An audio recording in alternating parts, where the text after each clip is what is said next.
Hello दोस्तों, कैसे हो? आपका स्वागत है त्रिपान स्टडी सेंटर में। आज जो हम करने जा रहे हैं क्लास 12th एनआईएस बोर्ड का जो है चैप्टर नंबर 15। ये चैप्टर नंबर 15 जो है सोशोलॉजी का है।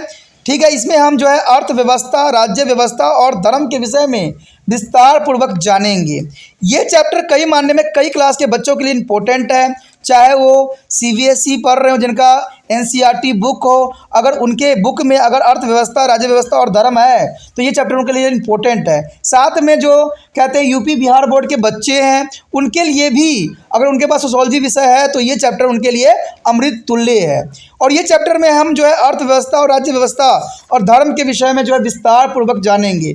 इसके हर एक पहलू के विषय में चर्चा करेंगे, लेकिन ये सब तब होगा जब हम चैप्टर स्टार्ट करेंगे। लेकिन आपको पता है कि चैप्टर स्टार्ट करने से पहले एक बात जो मैं हमेशा कहता हूँ, जिसको आपको सोचना भी चाहिए, विचार भी करना चाहिए और अमल भी करना चाहिए, वो ये है कि जब भी वीडियो देखिए पूरा देखिए, क्योंकि अधूरा जानकारी सदैव खतरनाक होता है। साथ में एक इंपॉर्टेंट बात ये भी रहता है, अगर आप पहली बार वीडियो देख रहे हो तो लाइक शेयर सब्सक्राइब करना मत भूलना। क्योंकि दोस्तों लाइक कीजिएगा तो बनाने वाले का मनोबल बढ़ता है, सब्सक्राइब कीजिएगा तो इससे ये होता है कि जब भी मैं कोई वीडियो डालूंगा उसका नोटिफिकेशन आपको समय रहते मिल जाएगा। और देखिए शेयर का मतलब ये होता है कि आपके थ्रू ना जाने किन बच्चों को हेल्प मिल जाए, ये आप भी नहीं जानोगे, इसलिए जो है आप शेयर जरूर करो। ठीक है, व्हाट्सएप स्टेटस पे भी लगाओ। दोस्तों एनआईएस सेंटर जो है कई मानने में बहुत से बच्चों के लिए हेल्पफुल है, चाहे वो 8th क्लास हो, 9th 10th 11th 12th हो, चाहे वो एनआईएस बोर्ड के बच्चे हों, ठीक है, चाहे बीए एमए के बच्चे हो, सभी क्लासों के लिए कुछ ना कुछ जो है त्रिपान सेंटर में उपलब्ध है। तो इसलिए आपके लिए ज़रूरी है कि आप सब्सक्राइब करके इसको चैनल को जो है सेव कर लो, नहीं तो बाद में अगर रिसर्च करोगे तो शायद आपको ये चैनल प्राप्त ना हो। तो इसलिए सोचना नहीं, विचार नहीं करना है, सब्सक्राइब करके जो है अपने पास सेव करना है। दोस्तों ये तो बात था आपके लिए, लेकिन अब देखते हैं हमारा आज टॉपिक क्या है।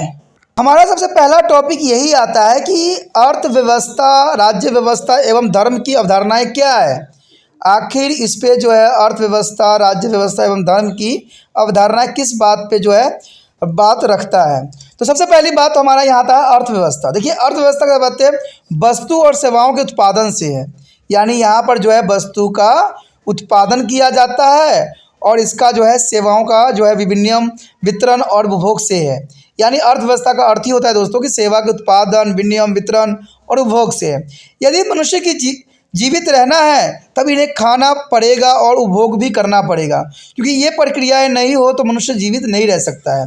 मनुष्य अन्य पशुओं की तरह नहीं है जो प्राकृतिक और उसके कच्चे उत्पादों पर परजीवी होकर रहता हो, क्योंकि कहते हैं इंसान है और वो पशुओं की तरह रहना उनके लिए संभव नहीं है। पशु तो कहते घास उस भी खा के अपना जीवन व्यतीत कर लेते हैं, लेकिन मनुष्य के लिए संभव नहीं है। मनुष्य अपने जो है जीवन प्रांत के लिए जिन वस्तुओं का आवश्यक समझता है उसका वो उत्पादन करता है, जिससे उसको अपना जीवन जीने के लिए आवश्यक मटेरियल के रूप में होता है। इतना ही नहीं, वह कच्चे पदार्थों को प्राकृतिक में बदल कर उन्हें पकाता है और पकाने की प्रक्रिया में रखता है। तो कहते हैं ऐसे बहुत से पदार्थ होते हैं, कच्चे पदार्थ जो उसे प्राकृतिक से मिलता है और उन्हें क्या करता है, वो अपने अनुसार बदल के उसका उपभोग करता है, जो कि उसको एक महत्वपूर्ण रूल रेगुलेशन के अंतर्गत बनाता है। मनुष्य का सबसे महत्वपूर्ण लक्षण यही है कि वह कच्ची उपज पकाता है।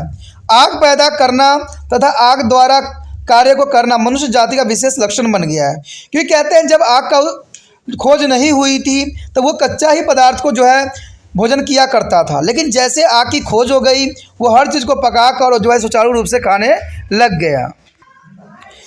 कहते हैं अर्थव्यवस्था के साथ जुड़ी गतिविधियां दूसरे मनुष्य के साथ संबंध भी रखती है। वस्तुओं का वितरण और विनिमय इस बात को मानक चलता है कि मनुष्य के बीच में परस्पर संबंध होते हैं। इन संबंधों की दशाएं वस्तुओं के वितरण और विनिमय को निश्चित करती है। संबंधों की प्राकृतिक वस्तु के वितरण और विनिमय की गुणवत्ता को निश्चित भी करती है। मानवीय संबंध और सामाजिक संबंध भी उपभोग के प्रतिमानों को निश्चित करता है। दूसरे शब्दों में अर्थव्यवस्था के जो है समाजशास्त्री अध्ययन में हमारा संबंध उत्पादन व्यवस्था, वितरण, विनिमय और उपभोग में, जहाँ सामाजिक संबंध उनमें होता है। यानी अर्थव्यवस्था के रूप में जो है समाज शास्त्र जो है बहुत ही इंपॉर्टेंट रखता है अपना स्थान। और इसमें जो है सिर्फ इतना से बात आपको दिमाग में रखना है कि ये व्यवस्था, वितरण, विनिमय और उपभोग में अपना महत्वपूर्ण योगदान भी देता है। हमारा अगले टॉपिक जो है इसमें राज्य व्यवस्था। ये टॉपिक अत्यंत महत्वपूर्ण है। कहते हैं राज्य टॉपिक होता क्या है। राज्य व्यवस्था का संबंध समाज में शक्तियों के वितरण से है, यानी राज्य व्यवस्था जिसमें शक्तियों का वितरण के रूप में लिया जाता है। प्रत्येक सामाजिक संबंधों में कुछ वे लोग होते हैं जो शक्ति का दूसरे पर प्रयोग करते हैं, जो कि हमारे समाज में देखने को मिलता भी है। कहते हैं व्यक्ति जो है अपना शक्ति का उपयोग दूसरे के लिए सदैव करते हैं और दूसरे को जो है नीचा दिखाने के लिए सदैव करते हैं। यहाँ तक कि दो व्यक्तियों के समूहों में भी, जिन्हें तकनीकी भाषा में युगम कहते हैं, एक व्यक्ति दूसरे पर अपनी शक्ति का प्रयोग करता है सदैव। इस बात की किसी भी मानव संबंध में शक्ति प्रदर्शन के बिना कुछ नहीं हो सकता है। समाजशास्त्रियों के लिए मानव समाज में सार्वभौमिक लक्षण शक्ति ही माना गया है, क्योंकि शक्ति का प्रयोग करके वो अपने समाज में अपनी दबदबा बनाने के लिए सदैव ही प्रयत्नशील होता है। इसलिए राज्य व्यवस्था को जो है यहाँ पर जो है काफ़ी अपना एक अलग ही जो है सार्वभौमिक लक्षण देखने को मिल सकता है। अब हमें शक्ति के पद के समाजशास्त्रीय अर्थ को समझना जरूरी है, क्योंकि कहते हैं अगर हम समाजशास्त्र के अर्थ में न समझे तो ये शक्ति अधूरा रह जाएगा। शक्ति व्यक्तियों की वह क्षमता है जिसके द्वारा वह जो है दूसरे व्यक्ति पर अपना आदेश चलाता है। यानी शक्ति के रिगार्डिंग ही जो कोई कमज़ोर व्यक्ति पर कोई पावरफुल व्यक्ति जो है अपना आदेशों का जो है थोपता है। शक्ति व्यक्ति या समूह की वह योग्यता है जिस पर दूसरे के बारे में निर्णय भी लेता है और दूसरे लोग उनके बारे में लिए गए फैसले को जो है स्वीकार भी करता है। इस तरह से जो है परिभाषा करने पर यह निश्चित है कि समूह की प्रत्येक संस्था में शक्ति का स्थान जो है केंद्रीय होता है। उदाहरण के लिए घर का मुखिया अपनी शक्ति का प्रयोग करता है और इस तरह उसके द्वारा लिए गए निर्णय निर्देश के लिए अनिवार्य भी होता है। उदाहरण के लिए चिकित्सा अधिकारी अपने अस्पताल में सबसे बड़ा शक्तिशाली होता है। और राजनीतिक शक्ति के बारे में विशेष बात क्या है? कहते हैं एक संस्था में शक्ति जैसे अस्पताल या समूह जैसे परिवार और सामाजिक शक्तियों में जो अंतर है वो यह है कि राजनीतिक शक्ति का विविध प्रयोग होता है। इसका संबंध संस्था या समूह से नहीं होता है। राजनीतिक शक्ति सभी प्रकार के समूहों से हो सकता है और राजनीतिक शक्ति सरकार चलाती है, जो समाज तथा उसकी गतिविधियों के मुख्य फैसले में जुड़े हुए होते हैं। उदाहरण के लिए एक स्कूल का प्रधानाचार्य स्कूल के अन्य लोगों को संपूर्ण स्कूल को चलाने और स्कूल के लिए काम में लाता है, लेकिन स्कूल की यह शक्ति सरकार की नीति के हिस्सा का एक अंग है। मतलब यही हुआ कि विद्यालय के प्रधानाचार्य की शक्ति सरकार की शिक्षा नीति का एक अंग होता है।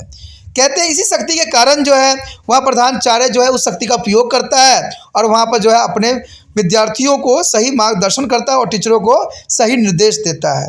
तो इसका मतलब हुआ बेशकली वो जो है अपना स्कूल या विद्यालय चला रहा है, लेकिन ये सारा का सारा जो है सरकार की नीति के अंतर्गत आता है, जिसमें सरकार जो है मेन यहाँ पर रोल निभा रही होती है, क्योंकि इसी के जो शिक्षा नीति के अंतर्गत ये सारी प्रक्रिया जो है संभव हो पाती है। राजनीतिक शक्ति का निकट संबंध राज्य के प्रशासन से ही होता है। इसका मतलब हुआ कि राज्य चलाना, प्रशासन करना। इटली के एक जो है समाजशास्त्री पेरेटो ने अभिविभाजन के दो प्रकार बताए थे। एक अभिविभाजन वे उसे कहते हैं जो शाही और एक दूसरे वे हुए जो अपने क्षेत्र में श्रेष्ठ होते हैं। ये दूसरे प्रकार के शाही स्वयं शासन नहीं करते हैं, लेकिन जो शासन करने या हुकूमत चलाने में शक्तिशाली होते हैं उन्हें प्रशासकीय विभाजन कहते हैं। यानी प्रशासन में वही व्यक्ति रह सकते हैं जो पावरफुल हों। इसके लिए उनको अर्थव्यवस्था रूप में भी पावरफुल होना होता है और मानसिक तौर से भी पावरफुल होना पड़ता है और जो है इनके सोशल तौर से भी काफ़ी पावरफुल होना पड़ता है। तो वही व्यक्ति जो है प्रशासकीय शक्ति के रूप में देखा जा सकता है। यहाँ पर एक फैक्ट के रूप में बात यहाँ कही गई है कि संगीतकार, पेंटर, उद्योगपति आदि अप्रशासकीय विभाजन कहलाते हैं, क्योंकि ये प्रशासन से अलग होते हैं। इस तरह जो है महाश्वेता देवी, मोहम्मद फिदा हुसैन या R.A. रहमान और अनिल अंबानी जो है अप्रशासनिक अभिभाजन है, क्योंकि इनको राजनीति से कोई मतलब नहीं होता है। लेकिन अगर देखा जाए वास्तविकता में तो ये सारे के सारे जो होते हैं कहीं न कहीं रूप में प्रशासन से जो है बहुत काफ़ी प्रभावित होते हैं और ये प्रशासन से भी जुड़े हुए होते हैं। बेशकली कहने को यहाँ पर आता है कि ये संगीतकार, पेंटर, उद्योगपति और प्रशासकीय या कहते हैं महाश्वेत देवी या मोहम्मद फिदा हुसैन या R.A. रहमान या अनिल अंबानी। तो कहते हैं ये सारे गतिविधियां बेशक ये राजनीति के पाठ नहीं है, ये अभिजन है, लेकिन फिर भी इनका अगर देखा जाए तो राजनीति में अपना एक दबदबा होता है और इनका एक महत्व होता है। चाहे कहते हैं अगर प्रचार करना हो तो इन लोगों को जो है काफ़ी इनका उपयोग भी किया जाता है। लेकिन अगर यहाँ पर हम जब देखें समाज सोशोलॉजी के रिगार्डिंग, समाजशास्त्र के रिगार्डिंग, तो ये इनको हम अभिजन कहेंगे क्योंकि इनका राजनीतिक से कोई संबंध नहीं होता है और इनको राजनीतिक इनका कोई भी महत्व नहीं रहता है। उसके पश्चात दूसरी तरफ देखें हम तो प्रधानमंत्री, गृह मंत्री, मुख्यमंत्री, राज्यपाल आदि जो है प्रशासकीय विभाजन के अंतर्गत आता है।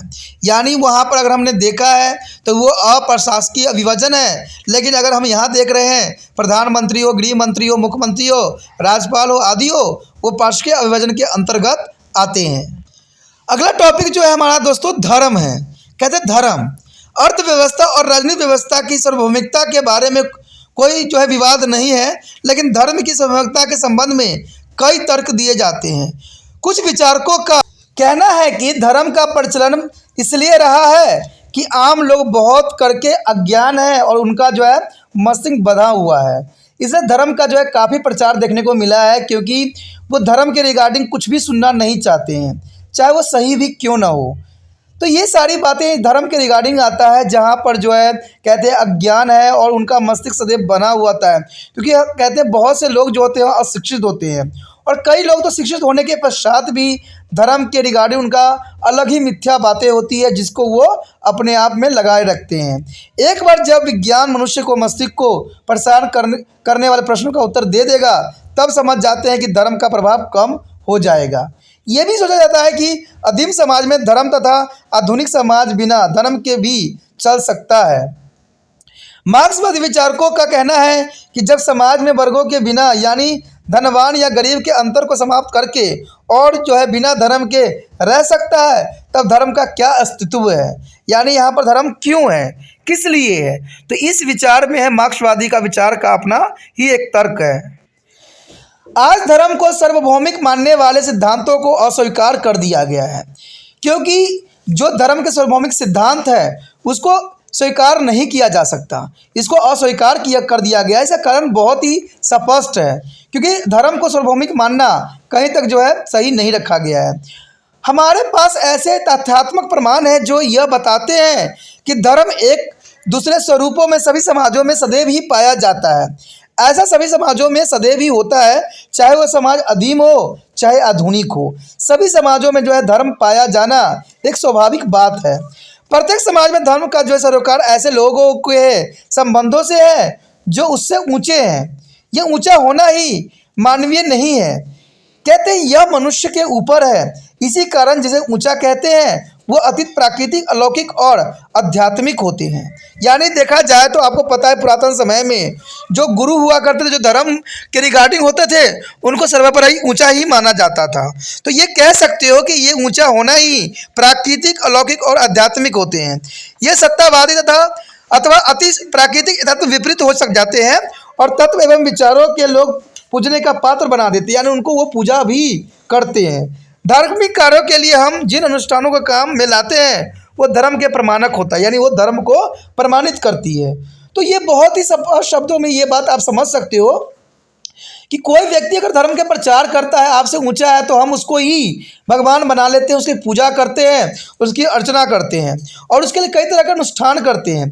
अनुष्ठान करना ही इस बात को प्रमाणित करता है कि धर्म का ये प्रमाण है, प्रमाणक के रूप में इसको रिप्रेजेंट किया जाता है। और ये हमारे समाज में आम देखने को मिल जाता है कि बहुत से साधु संत के जो है लोग आम उनको भगवान के रूप में पूजते हैं और उनको बातों को जो है अपने मकसद में रख लेते हैं और उनके ही बताए हुए कदमों पर चलते हैं, चाहे उचित हो चाहे अनुचित हो। उसके पश्चात हमारा जो है अगला पॉइंट आता है, वो है आर्थिक संगठन के लक्षण। देखिए आर्थिक संगठन के क्या लक्षण है, क्या इसकी प्रक्रिया है। कहते हैं अब तक हमने यह सीख लिया है कि आर्थिक व्यवस्था वह है जिसमें उत्पादन, वितरण, विनिमय और वस्तुओं तथा सेवाओं का उपभोग होता है, जो कि हमने अच्छे से समझ भी लिया है कि आर्थिक व्यवस्था का अर्थ ही यही होता है जिसमें कि उत्पादन, वितरण, विनिमय और वस्तुओं का तथा सेवाओं का उपभोग होता है। इस अध्याय में हमारा संबंध आर्थिक संगठन से होगा, यानी हम आर्थिक संगठन के बारे में क्या जानते हैं, आर्थिक संगठन होता क्या है, तो इसके विषय में, इसके लक्षणों के विषय में हम यहाँ पर जानेंगे। सामान्यतः जब हम आर्थिक व्यवस्था के बारे में सोचते हैं तब हमारा विचार वस्तु, सेवा और धन से जुड़ी हुई होती है। इसमें कोई दो राय नहीं है, क्योंकि हम यहाँ आर्थिक व्यवस्था की बात कर रहे हैं, तो ये वस्तुओं और जो है सेवाओं एवं धन से जुड़ी होना स्वाभाविक बात होती है। एक अध्यापक महीने भर के लिए अध्यापन करता है और इसके बदले उसे निश्चित वेतन मिलता है। वह इस धन को वस्तुओं को खरीदने और अन्य सेवाओं में बदले खर्च भी करता है। अगर संक्षेप में इस बात को देखा जाए तो जो कुछ उसे वेतन मिलता है उसके बदले में वह भोजन खरीदता है, सिर के बाल कटवाता है, यात्रा के टिकट लेता है, और यह सब उसे अपनी आवश्यकता की पूर्ति के लिए करना पड़ता है। तभी तो अध्यापन कर रहा है, क्योंकि हर व्यक्ति जो है अपना जीवन यापन चलाने के लिए कुछ न कुछ उसको करने की आवश्यकता होता है, तभी जाके जो है वो अच्छा से अच्छा समाज में बना हुआ रह सकता है। कहते हैं आज के समाज में जो कामयाब व्यक्ति हैं उन्हीं के सम्मान और इज्जत होती है। जो कामयाब नहीं है, जो अच्छे नहीं है, उनका कोई भी समाज जो है उनका जो है कभी भी आदर नहीं करती, सदैव उसका तिरस्कार करती है। जैसे कि आप अगर नहीं पढ़ोगे, अच्छे नंबर नहीं लोगे, तो मान लो कोई बच्चा अगर फेल भी हो जाता है तो उसका सबसे पहले माता पिता पर यह इफेक्ट देखने को मिलता है। उनके पड़ोस आस पड़ोस के व्यक्ति यही बात पूछते हैं, क्या आपका बच्चा पास हो गया? तो वो ये जब कहते हैं कि नहीं हुआ है तो उनको उत्तर मिलता है कि मेरे बच्चे तो अच्छे नंबर से पास हुआ। तो दोस्तों ये जो बातें हैं हर जगह आपको देखने को मिलेगा, क्योंकि अगर आप अच्छे से नहीं पढ़ोगे, नहीं समझोगे, तो वो सब चीज़ें जो है अधूरा रह जाता है, और इसकी वजह से आपको अच्छे एग्ज़ाम में नंबर भी नहीं आएगा। तो इसका सबसे बड़ा इफेक्ट जो है आपके माता पिता पे ही पड़ेगा। अगर आप माता पिता से प्रेम करते हो, उनसे स्नेह रखते हो, तो आपको मेहनत करना ही पड़ेगा और अच्छा मार्क्स लेना ही पड़ेगा, तभी जाके आप अपने जीवन को सुचारू रूप से चला सकती हो। क्योंकि कहते हैं आगे चल के आपको डिप्लोमा डिग्री के जो है मिलेंगे पद्धति, उसी से जो है आप अपने अच्छे वर्क कर सकते हो और अच्छे अपने समाज में जो है अपना प्रतिष्ठा स्थापित कर सकते हो। यह हमें यह भी ध्यान में रखना चाहिए, कुछ समाज ऐसे हैं जिनमें धन की कोई अवधारणा ही नहीं है। धन से हमारा तात्पर्य विनिमय की एक निश्चित इकाई से होता है, और यह इकाई मुद्रा होती है, और इस मुद्रा के माध्यम से हम किसी भी वस्तु को खरीद सकते हैं। यह वस्तु कोई पदार्थ हो सकता है या सेवा हो सकती है। ऐसे समाजों को जो है आदिवासी और कृषक होते हैं जिनमें धन की अवधारणा नहीं होती, उन्हें अमुद्रित समाज कहते हैं, यानी जिनमें धन की अवधारणा नहीं होती है। आपने आदिवासी लोगों को भी देखा होगा, वो कभी भी धन इकट्ठा करके नहीं रखते हैं। उनका विचार है कि धन हमारे लिए कोई काम का नहीं होता, सिर्फ वो धन इसलिए कमाते हैं अपनी रोजी रोटी और अपना जो है जीवन यापन करने के लिए, और उनमें बचाने की कोई पद्धति नहीं होता है। तो इसको हम अमुद्रित समाज भी कह सकते हैं, जहाँ मुद्रा की इतनी आवश्यकता नहीं होती है, वो अपने सिर्फ आवश्यकताओं के लिए ही उपयोग करते हैं और प्राकृतिक चीज़ों पे, वस्तुओं पे निर्भर रहते हैं। उसके पश्चात आता है हमारा सबसे इम्पोर्टेंट जो है श्रम विभाजन। कहते हैं श्रम विभाजन जो है बहुत इंपॉर्टेंट बात यहाँ पर अपना बताता है। चाहे समाज मुद्रित हो या नहीं, सभी में ऐसा नियम होते हैं जो बताते हैं कि लोग किस प्रकार प्राकृतिक स्रोतों का काम में लेंगे और उनसे वस्तु का उत्पादन भी करेंगे। लोगों के पास में स्रोतों को पैदा करने और उन्हें बदलने का तकनीक का ज्ञान भी होता है। लोग वस्तु के वितरण और विनिमय को जानते हैं, और वो ये भी जानते हैं कि वितरण और विनिमय में कुछ नियम भी होते हैं। लोग अपनी योग्यता के अनुसार वस्तुओं का आवंटन करते हैं, और यह आवंटन योग्यता, हुनर और जो है पुरुष और स्त्री आदि के अनुसार होता है, जिसको हम श्रम विभाजन का नाम दिए हैं। श्रम विभाजन का नाम ही होता है जिसमें हम श्रम को जो है विभाजित कर देते हैं, और यहाँ पर हर व्यक्ति जो है इम्पोर्टेंट रह जाता है। तो इसमें हर चीज़ में देखा जाए तो इसमें योग्यता, हुनर और पुरुष स्त्री के आदि के अनुसार भी किया जाता है, जो कि बहुत ज़रूरी यहाँ पर बात आता है। श्रम की जटिलता और विभिन्नता के आधार पर आदिवासी और कृषक समुदाय में सामान्य श्रम विभाजन होता है। इसका मतलब है कि इन समाजों में जो विशेषज्ञ है वो थोड़ा और नाम मात्र का ही रह गया है। बहुत बड़े परंपरागत समाजों में 20 या तो जो है दस्तकारी उद्योग होते हैं, और विशिष्ट प्रकार के धंधे की संख्या बहुत थोड़ी ही होती है, और इन धंधों में जो है पुरोहित, सैनिक और लोग जो है गायक होते हैं। यानी ये सारे के सारे जो है अपने धंधे में बढ़ जाते हैं, अपने अपने कार्य में संलग्न हो जाते हैं, और इन धंधों में जो सभी लोग अपने अपने धंधे को आगे बढ़ाने में भी लगे रहते हैं। बहुत सामान्य समाजों में ऐसे जैसे कि शिकारी और खाद्य संग्रह, जिनका लगभग कोई विशेषीकरण नहीं होता है, ऐसे समाजों में प्रत्येक व्यक्ति शिकार करने की योग्यता रखता है और प्रत्येक स्त्री खाद्य संग्रह करती है। यानी आप जनरली देखने को आपको आदिवासी में मिल जाएगा, जहाँ पर उनके काम जो है विभाजित हो रखे हैं। इसमें जो है व्यक्ति यानी पुरुष जो है शिकार करने की योग्यता रखता है, और स्त्री का कार्य होता है कि सभी खाद्य संग्रह को जो है एकत्र करना और उसके अपने जीवन यापन में लगाना। विशेषीकरण नहीं होने का मतलब यह नहीं है कि इन समाजों में श्रम विभाजन नहीं होता है। ठीक है, इस समाज में भी श्रम विभाजन देखने को मिलता है।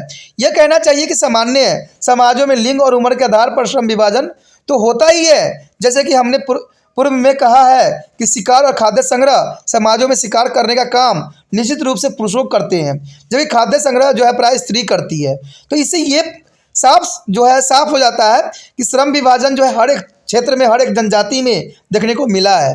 हमारे समाज में भी ऐसे देखने को मिला है कि स्त्री जो होती है घर में सारे काम करती है और पुरुष जो है बाहर जाके कमाता है। लेकिन आज जो है आधुनिक युग में ये सारे विपरीत होते चले जा रहे हैं, जहाँ पर स्त्री भी जो है जॉब करती है, काम करती है और पुरुष भी करते हैं और दोनों मिलके ही भोजन जो है घर में बनाते हैं। तो ये आधुनिक समय का एक नया रूप हो सकता है। उसके पश्चात आता है हमारे समक्ष औद्योगिक अर्थव्यवस्था। आखिर औद्योगिक अर्थव्यवस्था क्या है? कहते हैं समाजशास्त्री एक औद्योगिक अर्थव्यवस्था के 3 भागों में बांटते हैं, एक प्राथमिक, द्वितीयक, तृतीयक। क्योंकि ये औद्योगिक अर्थव्यवस्था जहाँ उद्योग से इनका संबंध है। कहते हैं प्राथमिक भाग अर्थव्यवस्था में प्राकृतिक स्रोत का ग्रहण होता है, यानी प्राथमिक में आप देख सकते हो कि इसमें सारे प्राकृतिक वस्तुओं का ही इसमें उपयोग किया जाता है। इसमें कृषि हो सकता है, खनन हो सकता है, वन हो सकता है, मछुआरी सम्मिलित हो सकती है। तो ये सारे के सारे जो होते हैं प्राइमरी ग्रुप में आते हैं, यानी प्राइमरी अर्थव्यवस्था के अंतर्गत इसको लिया जाता है, जिसमें कृषि, खनन, वन और मछुआरी सारी सब सम्मिलित होती है। अगर हम द्वितीय भाग में कच्चे माल को तैयार माल को बदले तो ये द्वितीयक में आ जाता है। कहते हैं इसमें द्वितीयक में ये होता है कि ये कच्चे माल तैयार माल को बदलते हैं और द्वितीयक भाग मशीनरी और तकनीकी विकास के साथ अधिक फैलाने लग जाता है, यानी तकनीकों का इस्तेमाल करके जो है हम द्वितीयक श्रेणी में इन चीज़ों का जो है एक नया रूप देते हैं। लेकिन अगर बात करें हम तृतीयक भाग का तो तालुका सेवा उद्योग से है, जहाँ पर ये सब चीज़ें बन जाती है तो इसको डिफरेंट पार्टों में, डिफरेंट एरिया में, फैक्ट्रियों में इसको जो है वितरित किया जाता है, जहाँ से जो है उपभोक्ता इसको खरीदता है। तो ये उद्योग की व्यवस्था में तृतीय स्थान पे आता है। इसके अंदर वो धंधे आते हैं जो दूसरे धंधे से जुड़े हुए होते हैं, जैसे चिकित्सकीय हो गया, अध्यापन हो गया, प्रबंधन हो गया, लिपिका कार्य हो गया, इसके सबसे अच्छा उदाहरण है। तो ये सारे के सारे जो होते हैं तृतीय के अंतर्गत आते हैं। उसके पश्चात ऐसे समाज जहां औद्योगिकरण का विस्तार थोड़ा होता है, उनकी जो है अधिकांश जनसंख्या प्राथमिक भाग में पाई जाती है। उदाहरण के लिए भारत में लगभग 3/4 कार्य शक्ति कृषि उत्पादन में लगी हुई है। देखिए दोस्तों, आपको ये बात पता ही होगा कि भारत जो है कृषि प्रधान देश माना जाता है। कहते हैं कोई भी देश स्टार्टिंग में जो है था कृषि प्रधान देश ही था। इवन कि शक्तिशाली देश अमेरिका भी पहले कृषि प्रधान देश के नाम से ही जाना जाता था, लेकिन अब जो है वो आधुनिकीकरण में चला गया है, इसलिए आधुनिक शक्ति के रूप में जाना जाता है। तो ये उसमें दो राय नहीं कि कोई भी देश का जो है सबसे बड़ा जो होता है रीढ़ की हड्डी वो कृषि ही होती है, क्योंकि आपको पता है कि आप नेट को खा नहीं सकते हो, न ही आप मोबाइल के साथ जीवन बिता सकते हो। जब तक आपको भोजन पर्याप्त मात्रा में नहीं मिलता, आपके लिए जीवन जीना संभव नहीं है। तो ये सारे उत्पादन जो होते हैं कहाँ से आते हैं? कृषि से ही होती है, और कृषि हमारे लिए प्राथमिक भी होना चाहिए। तो ये बहुत ज़रूरी है। कहते हैं मोबाइल हो, इंटरनेट हो, इनसे हमारा पेट कभी नहीं भर सकता है। बिजली से इवन हमारा पेट नहीं भर सकता है। पेट तो हमारा भरता है अन्न से, और अन्न का उत्पादन कृषि होती है, और कृषि के लिए हमें मेहनत करने की आवश्यकता होती है। लेकिन आज के समाज में लोगों ने कृषि पर जो है अपना मुंह मोड़ लिया है और कहते हैं औद्योगिक के क्षेत्र में अधिक चले गए हैं। तो आने वाला समय में हो सकता है कृषि लुप्त हो जाए, और कृषि लुप्त हुआ तो इंसान कहाँ जीवित रह सकता है? क्योंकि आपने विदेशों में भी देखा होगा, वहाँ पर जो है चावल दाल लोग बहुत ही कम खाते हैं। वहाँ ब्रेडों का ही ज़माना है और सॉस का ही ज़माना है। आजकल हर चीज़ जो है बना बनाया दुकानों में मिलता है, चाहे वो अच्छे क्वालिटी का हो चाहे ना हो। तो ये सारे चीज़ें जो है आधुनिक युग की तरफ इशारा करता है, और इससे हमारा समाज बिगड़ता ही चला जा रहा है। इसलिए अगर हम उदाहरण के रूप में देखें तो भारत में लगभग जो है 3/4 कार्य जो है शक्ति कृषि के उत्पादन में लगी हुई है, और जो कि सही भी है। जैसे जैसे औद्योगिकरण बढ़ता है वैसे वैसे अर्थव्यवस्था को दूर जो है भाग बदलते चले जाते हैं।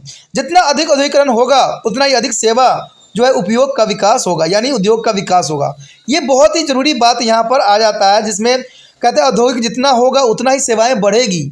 तो ये बहुत बड़ी बात इंपॉर्टेंट यहाँ पर आ जाता है। हमारा जो अगला टॉपिक है वो है अर्थव्यवस्था के प्रकार। देखिए यहाँ पर जो अर्थव्यवस्था के प्रकार है इसके विषय में हम अभी चर्चा करने जा रहे हैं। कहते हैं कि आर्थिक विकास के विभिन्न प्रकार होते हैं। यानी अगर देखा जाए तो कहते हैं इकोनॉमिक्स डेवलपमेंट के जो है डिफरेंट टाइप्स होते हैं और ये प्रकार लोगों के जो है जीवन यापन पर निर्भर करते हैं। यानी जीवन यापन पे ये जो है बहुत इम्पोर्टेंट अपना योगदान देते हैं। कहते हैं मोटे तो रूप में अगर हम जो है आर्थिक व्यवस्था को दो भागों में बांट सकते हैं। यानी अगर देखा जाए तो इसको दो भागों में बांटना ही जो अर्थव्यवस्था को एक अलग रूप देता है। पहला वह भाग जो खाद्य पदार्थ में लगे होते हैं और दूसरा वह जो खाद्य उत्पाद में लगे होने होते हैं। यानी दोनों के दोनों जो है बहुत काफ़ी इम्पोर्टेंट है अगर देखा जाए। यानी जो भाग खाद्य संग्रह में, संग्रह का मतलब होता है इकट्ठा करना, और दूसरा वो जो खाद्य उत्पाद में लगे होते हैं। एक संग्रह में लगा होता है तो एक उत्पाद में लगा होता है। पहली बात करें अगर भोजन संग्रह के लिए तो कहते हैं भोजन संग्रह को प्राकृतिक स्रोत से भोजन प्राप्ति से परिभाषा किया जा सकता है। यानी भोजन जो है कई मायने में अगर हम संग्रह करते हैं, इकट्ठा करते हैं तो उसके लिए प्राकृतिक जो है व्यवस्था ही सबसे इम्पोर्टेंट माना गया है। अगर उदाहरण स्वरूप देखें तो जंगल में जो होते हैं पौधे, पशु, हर तरह के जीव जंतु, हर तरह के औषधि, हर तरह के फल फूल हमें मिल जाता है। एक ऐसा समय था जब सारा समाज भोजन संग्रह में बना हुआ था और वास्तव में मनुष्य के इतिहास में भोजन संग्रह बहुत ही बड़ी जो है अवधि में देखी गई है। यानी कहते हैं पुराने समय में जो भोजन संग्रह करने का जो दायित्व था वो स्त्रियों के लिए था, लेकिन पुरुषों का लिए था शिकार करना। वो शिकार करके आते थे और स्त्रियां जो होती थी हर तरह के घर में कार्य करती थी, संग्रह करके जो है उन चीज़ों को व्यवस्थित करती थी। तो ये भोजन संग्रह का जो विषय है वो पुराने समय से है और सारे के सारे जो आदिवासी लोग होते हैं वो जंगल पे आश्रित होते हैं और उन्हीं जंगलों से जो है अपना भोजन के हर एक आवश्यक चीज़ों इकट्ठा करते हैं। और इवन कि वो कहते हैं दवाई मेडिसिन भी उनको जंगलों से ही प्राप्त हो जाती थी। कहते हैं समय की गति के साथ में भोजन संग्रह कम होता गया, लेकिन दुनिया के कुछ समुदाय में लोग आज भी शिकार, खाद्य संग्रह और मछुआई पर निर्भर रहते हैं। यानी बहुत सी जनजाति जो है आज भी शिकार कर रही है, खाद्य संग्रह कर रहे हैं और जो है मछलियां पकड़ रही है और इन पर वो निर्भर भी है। खाद्य संग्रह करने वाले मुख्य रूप से दक्षिण अफ्रीका के कलहाड़ी रेगिस्तान के जो है इवोटी भाग में इटूरी जंगलों में पाए जाते हैं। इनमें ऑस्ट्रेलिया की विभिन्न जनजाति, अफ्रीका के कायर, एक्सोमो और एंडोमान टापुओं के जो है आदिवासी सम्मिलित हैं।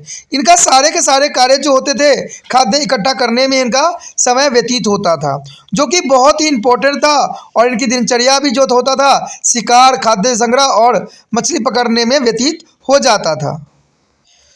उसके पश्चात आता है खाद्य उत्पादन। वो जो था हमारा खाद्य संग्रह था, लेकिन यहाँ पर जो है खाद्य उत्पादन है। कहते हैं ऐसा विश्वास किया जाता है कि लगभग 10,000 वर्ष पूर्व खाद्य उत्पादन आरंभ हो गया था। यानी 10,000 वर्ष पूर्व खाद्य का उत्पादन होना शुरू हो गया था और ये आदिवासियों में देखने को मिला, क्योंकि उनको जब खाद्य पदार्थ वो इकट्ठा रहने लग गए तब उन्होंने खाद्य उत्पादन भी करने लग गए थे। यह एक क्रांतिकारी परिवर्तन था, क्योंकि पहले के समय में खनाफोश होता करते थे, एक जगह से दूसरे स्थान पर चले जाया करते थे, इसलिए इनको हम खनादवोश कहा करते थे। लेकिन कहते हैं समय में के साथ इन्होंने क्या किया, एक जगह इकट्ठा कर रहना शुरू कर दिया और उन्होंने क्या किया, कृषि करना सीख लिया। इससे एक क्रांतिकारी परिवर्तन देखने को मिला। कई समुदायों में लंबे चौड़े पृथक भौगोलिक क्षेत्र में खेती करना इन्होंने आरंभ कर दिया और पशुओं को पालतू बनाना शुरू कर दिया, जिसकी वजह से इनके सारे कार्य जो थे सरल हो गए और सुगम हो गए। घरेलू पौधों जो उगाना आरंभ कर दिया। आज दुनिया का बहुत से लोग भोजन के लिए घरेलू पौधे और पशुओं को अपने जीवन का अंग समझने लग गए हैं। समाजशास्त्री ने भी 3 प्रकार के खाद्य उत्पादन व्यवस्था के अंतर को समझाया है। उन्होंने 3 बातों को जो है मुख्य रूप से इन्होंने लिया है। एक उद्यान कृषि था, एक गहन कृषि था और एक पशुचरण था, क्योंकि ये सारे के सारे जो खाद्य उत्पादन में अपना विशिष्ट योगदान देते थे, जिसमें खाद्य कृषि, गहन कृषि और पशुचरण। अब देखते हैं हमारा पहला पॉइंट। कहते हैं उद्यान कृषि में हमारा तात्पर्य उन सभी प्रकार की फसलों से होती है जिसमें अपेक्षित रूप से सामान्य तकनीकी और भौतिक संस्कृति का उपयोग होता है। यानी यहाँ पर अगर समझा जाए तो कहते हैं सामान्य तकनीकी और भौतिकी संस्कृति का यहाँ उपयोग देखने को मिलता है। उद्यान कृषि खेती बाड़ी के अस्थायी खेती के सभी स्वरूपों को जोड़ा जाता है, यानी हर एक स्वरूप को जो है यहाँ पर जोड़ा जाता है। उत्पादन की इस व्यवस्था में जो तरीके प्रायः काम में लिए जाते हैं उनमें जो है खोदन, बाली, लकड़ियाँ ठीक है, दाली और कुल्हाड़ी सारे कुछ जो है आता है। यानी इससे क्या होता है, उदाहरण कृषि की जा सकती है। हल और ट्रैक्टर का उदाहरण कृषि से कोई संबंध यहाँ पर नहीं था, यानी हल ट्रैक्टर का यहाँ पर उपयोग नहीं किया जाता था। उदाहरण कृषि में भूमि की उर्वरकता को बढ़ाने के लिए कोई विधि काम में नहीं ली जाती थी, और जैसा कि गहन कृषि में होता था। इस तरह से बनावटी ढंगों से जो है उदाहरण कृषि की जो है जमीन को उपयोगी नहीं बनाया जा सकता था, जो कि बहुत ज़रूरी था। तो यानी कह सकते हो उर्वरकता को बढ़ाने के लिए विविध कामों नहीं की जाती थी, और इसमें गहन कृषि में ये सब देखने को मिलता था। बात यदि करें हम, उदाहरण कृषि को हम दो भागों में बांट सकते हैं। इस बात पर अगर हम चर्चा करें तो ये बात पूरी तरह से साफ हो जाता है कि एक भाग है जहाँ पैदा होने वाली पेड़ लंबे होते हैं, और दूसरा भाग वो होता है जो अधिक सामान्य होता है और जिसे गहन खेती का भाग समझा जाता है। इसमें ज़मीन के थोड़ी अवधि के लिए कृषि किया जाता है और करने का भी प्रावधान है। इसके बाद इसे थोड़े समय के लिए आधा छोड़ भी दिया जाता है। इन अवधि में जमीन को जोता नहीं जाता है और जंगली पौधे इस पर उगते हैं, और जब ये जंगली पौधे उग जाते हैं तो पर्याप्त रूप से बढ़ते चले जाते हैं। तब खेती बाड़ी धनी हो जाती है और कृषक जो है भूमि पर कई प्रकार की फसलों को ले लेते हैं, और इसके बाद किसान कुछ सालों के लिए इसे खाली छोड़ देते हैं, खाली करना पड़ता है, और ये तब फसल का यह चक्र फिर दोहराया जाता है। यानी अगर देखा जाए उदाहरण कृषि करने का सबसे अच्छा तरीका यही यहाँ पर बताया गया है कि उसमें हम कृषि करते हैं और जब तक इसकी उर्वरकता क्षमता होता है तब तक हम इस उपयोग करते हैं। लेकिन उसके पश्चात इसमें हम जो क्या करते हैं, कुछ जंगली पौधे उगा देते हैं और उसमें हल चला देते हैं, जिसकी वजह से सारे के सारे जो होते हैं मिट्टी के अंदर दब जाते हैं, और मिट्टी में दबने से क्या होता है, वो खादों के रूप में जो है व्यवस्थित हो जाती है, जिससे हम कोई और फसल लगा के हम कृषि उत्पादन कर सकते हैं, जो कि बहुत उदाहरण कृषि के अंतर्गत आता है। कहते हैं स्थानांतरित कृषि के महत्वपूर्ण प्रकार यह है कि ब्राज़ील में जो है अमेजोन के कैरपल और इक्वेडोर के जिवारो, दक्षिण पैसिफिक के जो है समूहन और भारत के बेगों के माल पहाड़ियाँ इसके उदाहरण हैं, जहाँ पर इस तरह की कृषि जो है किया जाता था। उसके पश्चात हमारे समक्ष आता है गहन कृषि। आखिर गहन कृषि क्या है, इसको जो है समाजशास्त्रियों ने इसको 3 भागों में डिवाइड किया था। यानी गहन कृषि उसमें से एक था। गहन कृषि को अस्थायी कृषि के नाम से भी जाना जाता है। यानी एक तरह से देखा जाए तो ये जो है यहाँ पर गहन कृषि जो है अस्थायी रूप में विद्यमान होती है। यह खाद्य उत्पादन की वह व्यवस्था है जहाँ खेतों को जो है नियमित रूप से जोता जाता है। यानी इसको नियमित रूप से खेतों को जोतना ही गहन कृषि के अंतर्गत आता है। जो है कृषक भूमि की उर्वरकता को बढ़ाने के लिए जैविकीय खाद का प्रयोग करते हैं। जैविकीय खाद का मतलब होता है दोस्तों कि हम यहाँ पर रसायन का उपयोग न करके हम जो है जीव जंतुओं का इस्तेमाल करते हैं। जैसे आपको पता है कि केचुआ जो होता है किसानों के लिए फ्रेंड माना जाता है, यानी ये फार्मर फ्रेंड होते हैं, क्योंकि ये मरने के बाद भी नाइट्रोजन जो है ज़मीन में छोड़ देते हैं, और नाइट्रोजन के कारण क्या होता है, नाइट्रोजीकरण हो जाता है या नाइट्रिफिकेशन हो जाता है, जिसकी वजह से जो है भूमि में उपजाऊ क्षमता आ जाती है। तो इसलिए जैविक चीज़ों का इस्तेमाल करना ही इसमें प्रायोरिटी दी जाती है। जैसे पशु का गोबर और मनुष्य का मल भी हो जाता है। कहते हैं कि पशु का गोबर जो होता है उसमें बहुत तरह के इसके मैन्यूर फर्टिलाइजर के अंतर्गत आता है, यानी इसमें बहुत उर्वरक क्षमता होती है और इससे कृषि को भी बढ़ाया जा सकता है। लेकिन आज आधुनिक युग हो गया है, आज व्यक्तियों को अधिक से अधिक उत्पादन की आवश्यकता हो गई है, इसलिए वो क्या करते हैं, कैल्शियम, फास्फोरस, नाइट्रोजन जैसे पदार्थों का यूज़ करते हैं और जो है कृषि को ये तबाह करते हैं। लेकिन आज जो है गोबर का खाद, मनुष्य का मल, जो कि बहुत ज़रूरी भी है और इससे उर्वरकता बनी हुई रहती है। खेतों की सिंचाई की जाती है और मानसून की बारिश के अतिरिक्त जो है किसान सिंचाई के लिए नदी नालों का उपयोग भी करने लग गए हैं। यानी देखा जाए तो पुरातन समय में जो सिंचाई के लिए जो है मानसून पर जो है किसानों को निर्भर रहना पड़ता था, लेकिन आज के समय मानसून पर निर्भर न रह के आज जो है हम सिंचाई के लिए जो है नदी नालों का उपयोग करने लग गए हैं। यहाँ तक कि ट्यूबवेल का भी उपयोग किया जाता है, जिससे जो है कृषि के लिए सिंचाई किया जा सकता है। कहते हैं गहन कृषि में तकनीकी का एक बहुत अधिक जटिलता लिए हुआ है। यानी गहन कृषि में जो है तकनीकों का सर्वदा अधिक उपयोग होने लग गया है, क्योंकि इससे जो है उत्पादन कई गुना जो है बढ़ता चला जा रहा है, और उत्पादन बढ़ाने के लिए टेक्नोलॉजी का भी इस्तेमाल करना एक आम बात बन गई है। इसमें खुदाई किए गए लकड़ियाँ या कुदाली की अपेक्षा हल का उपयोग किया जाता है। ठीक है, ये तो कुछ कहते समय पहले की बात है, जहाँ पर लकड़ियों की जगह पर कुदाली और अपेक्षा हल का उपयोग करना स्वाभाविक बात था। लेकिन आज के समय में इससे भी आधुनिकता में बदलता जा रहा है, जहाँ पर आज ट्रैक्टर थ्रेशरों का इस्तेमाल किया जा रहा है इन कामों के लिए, जो कि आधुनिकता का सबसे बड़ा यहाँ पर परिचालक है। और इससे काफ़ी गहन कृषि भी होती है और इससे जो है जनसंख्या की पूर्ति भी हो जाती है। तो कहते हैं जैसा समय बदलता जाता है वैसे जो है हमारा उद्यान कृषि यानी गहन कृषि या उद्यान कृषि सब चीज़ों में बदलाव देखने को मिलता है। इसी बात से जो है हमारे अर्थशास्त्री इनको 3 भागों में बांटा था।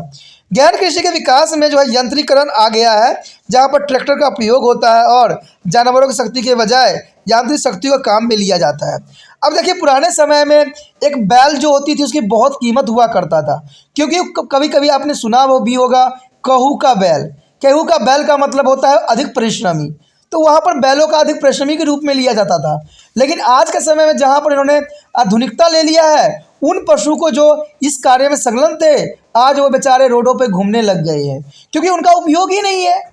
आपने मदर इंडिया भी फिल्म देखा होगा, जहाँ पर एक बैल की वजह से जो है मदर इंडिया जो बनी हुई थी उनको जो था एक बैल बनना पड़ गया था, उनके बच्चों को भी बैल बनना पड़ गया। गाय के बच्चे जो कि बैल बन सकते हैं आज वो ऐसे ही रोड पे मारे जाते हैं, जो कि बहुत गंभीर समस्या है और बहुत ही बड़ा विडंबना है। क्योंकि आज जो है हम जानवरों की शक्ति का उपयोग नहीं कर रहे हैं, क्योंकि हमें लगता है कि जानवरों की शक्ति का उपयोग करने से हमें बहुत समय की बर्बादी होगा। इसलिए हम क्या करते हैं आजकल यांत्रिक शक्तियों का उपयोग करने लगे हैं, ट्रैक्टरों का यूज़ करने लग गए हैं, थ्रेशरों के यूज़ करने लग गए हैं। तो ये सारी जो है आधुनिकता की प्रचार है, लेकिन आधुनिकता के चक्कर में जो है जीव जंतु जो है यहाँ पर नष्ट होते जा रहे हैं, उनका कार्य भी छीनते चले जा रहे हैं, जिसकी वजह से उनका जो है समाज में भी सही रूप नहीं मिल रहा है।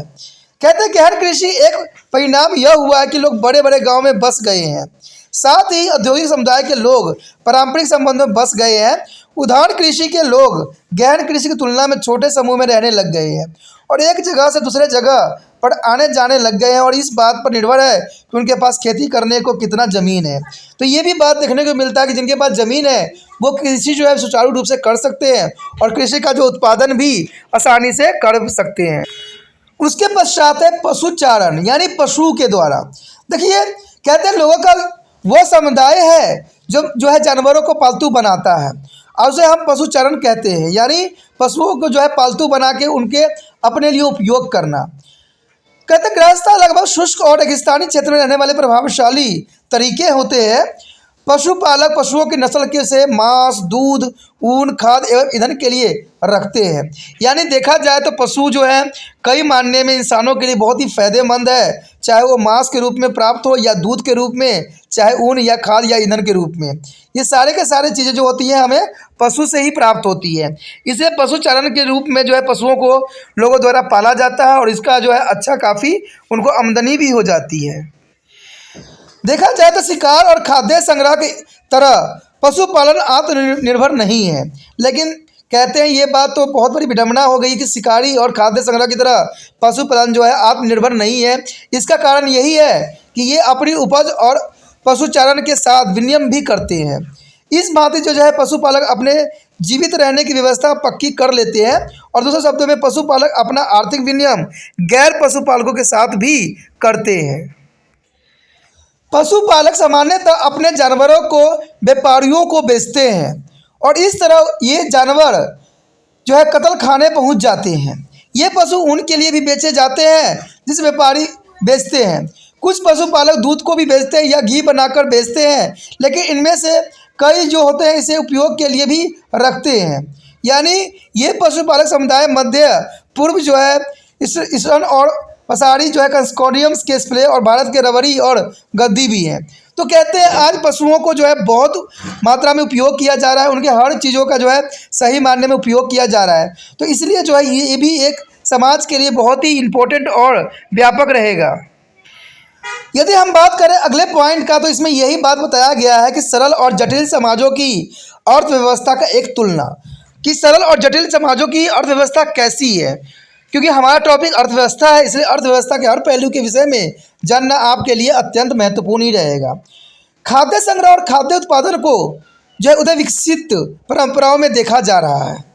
आर्थिक व्यवसाय के जो है उद विकास में पहली अव्यवस्था खाद्य संग्रह की ही होती है, इसके बाद खाद्य उत्पादन आया है। लेकिन इसका अर्थ ये नहीं है कि जब खाद्य उत्पादन आरंभ हो गया तब खाद्य संग्रह की व्यवस्था पूरी तरह से समाप्त भी हो गई। वास्तविकता यही है कि कई वर्षों तक खाद्य संग्रह और खाद्य उत्पादन की विभिन्न व्यवस्था चलती रही है। आज वह व्यवस्था जो है खाद्य संग्रह धीरे धीरे कम हो रहा है और थोड़े समय बाद समाप्ति भी हो जाएगा। यानी इसमें कोई दो राय नहीं है। देखिए, जब से विकास में हम गए हैं तब से जो है हम खाद्य व्यवस्था को पूरा करने के लिए हर संभव कोशिश किए हैं। खाद्य संग्रह हो या खाद्य उत्पादन हो, हमने हर चीज़ों में जो है अपने आप को दबदबा यहाँ पर रखा है, जिसकी वजह से जो है खाद्य संग्रह धीरे धीरे कम होता चला गया है। और आज जो है लोग खाद्य संग्रह करते नहीं हैं, सिर्फ पैसे जो है इकट्ठा करने में लगे रहते हैं। लेकिन आज की दुनिया में अब भी हमें शिकारी अवस्था और खाद्य संग्रह चल रहे हैं। लेकिन ये कहना कि ये पूरी तरह से ख़त्म हो गया है, ये गलत होगा, क्योंकि आज भी आदिवासी लोग हैं जो खाद्य संग्रह कर रहे हैं और दोनों व्यवस्था साथ साथ चल रहा है। इस संबंध में हम ऑस्ट्रेलिया के आदिवासी का उल्लेख कर सकते हैं। उनमें से कई लोग आज भी शिकारी और खाद्य संग्रह कर रहे हैं और यह सब तब हो रहा है जबकि लोग विकसित और औद्योगिक ऑस्ट्रेलिया के समाज में रह रहे हैं। तो ये कहते हैं कुछ लोग जो है अभी भी अपने आप को बदल नहीं सके हैं। उनका मानना है कि बदलना हमारी फितरत नहीं है, क्योंकि जब नेचर नहीं बदलती है अपना रूप तो हम क्यों बदले। इसलिए आज ऑस्ट्रेलिया जैसे बड़े बड़े विकसित समाज में भी आपको जो होगा शिकारी और खाद्य संग्रह करने वाले जो है आदिवासी आपको दिख जाएंगे। सरल समाजों में अर्थव्यवस्था के प्राकृतिक जो प्रारंभ की है, इसका मतलब इन समाजों में उत्पादन उपभोग के लिए होता है। यानी देखा जाए तो कोई भी समाज हो, उत्पादन हम इसलिए करते हैं क्योंकि हम उसका उपभोग कर सके। परंपरागत और सरल समाजों में परिवार एक उत्पादन और उपभोग की इकाई होता है। अगर कोई भी आप समाज देख लो परंपरागत, उसमें सरल समाजों में परिवार एक उत्पादन और उपभोग की इकाई सदैव बनी रहती है। परिवार के सदस्य मिलजुल कर अपने खेतों में काम करते हैं और जितनी उन्हें आवश्यकता होती है उसकी पूर्ति भी करते हैं। यानी आपने देखा ही होगा कि गांव में यही बात समझ में आता है कि गांव के लोग जो होते हैं मिलजुल के खेती करते हैं और अपनी आवश्यकताओं को पूरा करने के लिए अग्रसर होते हैं। इसके विपरीत जटिल समाजों में उत्पादन बाजार के लिए होता है। यानी अगर जटिल समाज देखो जहाँ पर हर चीज़ की व्यवस्था होती है, वहाँ पर उत्पादन जो करते हैं हम बाज़ारों के लिए करते हैं। यानी जितना हो सके बाज़ार में बेचने की कोशिश करते हैं, जिससे उनको उत्पादन के साथ जो है उनको अच्छा खासा पैसे भी यानी अर्थव्यवस्था भी प्राप्त हो। लोग बाज़ार पर इसलिए भी निर्भर होते हैं कि उनका जो है आवश्यकता बहुत ही बड़ी यानी पूर्ति बाज़ार से ही हो जाता है। यानी बाज़ार में हर चीज़ जो है सरलता से जो है उपलब्ध रहती है। जटिल समाजों में परिवार उपभोग की इकाई है। अगर हम देखें तो जटिल समाजों में परिवार जो होता है सिर्फ उपभोग करना जानता है, उत्पादन करना नहीं जानता है। इसे हम उत्पादन की इकाई नहीं कह सकते, क्योंकि वो उत्पादन नहीं करते हैं, वो सिर्फ उपभोग करना ही जानते हैं। ठीक है, क्योंकि वो जो है कृषि को कई मायने में बहुत किलोमीटर दूर छोड़ के पीछे आ चुके हैं और वो कभी कृषि की तरफ जाना भी नहीं चाहते हैं, क्योंकि वो जो है उनका समाज विकसित है, वो आधुनिक में है और वो व्यापार करना जानते हैं, ट्रेड लगाना जानते हैं। तो ये सब बातें आ जाता है। जटिल समाज परिवार का उपाय इकाई नहीं है और ये उत्पादन भी नहीं कर रहे हैं। उत्पादन और वितरण की प्रक्रिया बाजार पर केंद्रित होता है। यानी उत्पादन और वितरण जो होती है सब बाजार के अंतर्गत आता है और इसकी प्राकृतिक सदैव ही जटिल होती है और बहुत ही अलग होती है। सरल समाजों में जो है जीविकोपार्जन केंद्रीय होता है तथा आधुनिक समाज बाजार केंद्रित होते हैं। यानी देखा जाए तो आज अगर हम आधुनिक समाज की बात करें तो आधुनिक समाज जो है बाज़ारों पर निर्भर है। आज बड़े बड़े बाज़ार बन चुके हैं जहां पर उनकी सारी आवश्यकताएं पूरी हो जाती है। उसके पश्चात आता है हमारे समग्र विनिमय की व्यवस्थाएं। आखिर विनिमय की व्यवस्था क्या है? कहते हैं मानव समाज में विनिमय के 3 प्रकार पाए जाते थे। एक तो था आदान प्रदान, जैसे पुराने समय में होता था। एक होता था पुण्य वितरण और एक होता था बाजार कहते थे। यह विनिमय जो हम व्यक्तियों में होता है, जो आज समाज में इनकी स्थिति सामान्य है, उन्हें पारंपरिक विनिमय कहते थे। इस स्थिति में जो भी कुछ वह को देता है वह जो है कुछ अ को देता है। यानी पहले के समय में यही होता था दोस्तों कि कुछ सामान हमारे पास होता था तो हम उनको देते थे और उनको पास जो सामान होता था जिनकी हमारी आवश्यकता थी वो हम लेते थे। यानी ये कहते हैं आदान प्रदान की व्यवस्था थी, वो पारंपरिक विनिमय होता था। इस तरह के विनिमय जो है तुरंत फुरत होती थी और ये कुछ समय गुजर जाने के बाद होता था, जो कि बहुत ही विनिमय की एक प्रणाली के रूप में देखा जा सकता है। विनिमय का दूसरा सिद्धांत पुनर्वितरण है। यहाँ एक व्यक्ति दूसरे व्यक्ति को जो प्रतिष्ठा में ऊंचा है उपहार देता है और इस उपहार का बदला दूसरा व्यक्ति उपहार से ही देता है। इस तरह के विनिमय का दृष्टांत जो आज के समुदाय में देखने को मिलता है वह राजनीतिक नेता का अपने सहयोगी सदस्यों के साथ होता है। यह आवश्यक है कि वह जो है पुण्य वितरण किस तरह होता है, ये एक समाज से दूसरे समाज में भिन्न है। पारंपरिक विनिमय संबंध उन लोगों में भी होता है जो एक समाज में सामान्य स्तर रखते हैं और पुनर्वित विनिमय संबंधों की वह व्यवस्था है जिसमें लोग सामान्य स्तर पर नहीं होते हैं। यानी देखा जाए तो आज विनिमय को जो है सामान्य रूप में लिया जाता है। पहले हमारी आवश्यकता के रिगार्डिंग विनिमय होता था, लेकिन आज जो हम किसी को कुछ देते हैं, जैसे मान लीजिए आप किसी को बर्थडे पे कुछ गिफ्ट देते हो, जब आपका भी बर्थडे होगा तो वो भी गिफ्ट देगा, तो इसी को भी विनिमय कह सकती हो क्योंकि आपने उसको दिया इसलिए आपको भी वो रिटर्न किया, तो ये विनिमय कहलाता था। लेकिन पुराने समय में जो आदान प्रदान होती थी, मान लीजिए अगर आपके पास चावल है और उनके पास जो है आटा है, तो वो क्या करते थे, कुछ अधिक आदान प्रदान कर लेते थे, तो इसको विनिमय का ही नाम दिया गया था। उसके पश्चात है बाजार। कहते हैं बाजार विनिमय का तीसरा सिद्धांत बाजार ही माना गया है। बाजार के दो पहलू होते हैं। पहला, बाजार का तात्पर्य एक भौतिक स्थान होता है जहां लोग अपनी विनिमय करने के लिए एकत्र होते हैं। आपने देखा होगा कि बड़े बड़े मंडी होते हैं जहां पर जो है हर किसान जाके अपनी सामानों को बेचते हैं। तो इसमें क्या करते हैं, विनिमय करते हैं, यानी अपनी भौतिक सामानों को क्या करते हैं, एकत्र करके बेचते हैं। इस स्थान पर लोग वस्तुओं खरीदने व बेचने के लिए एकत्र होते हैं, इसे हम बाजार का स्थान कह सकते हैं। और दूसरा, मार्ग और पूर्ति जो है शक्ति वस्तुओं का मूल्य या सेवाएं बाजार में उपलब्ध करवाती है। यह सिद्धांत बाजार सिद्धांत के नाम से भी जाना जाता है।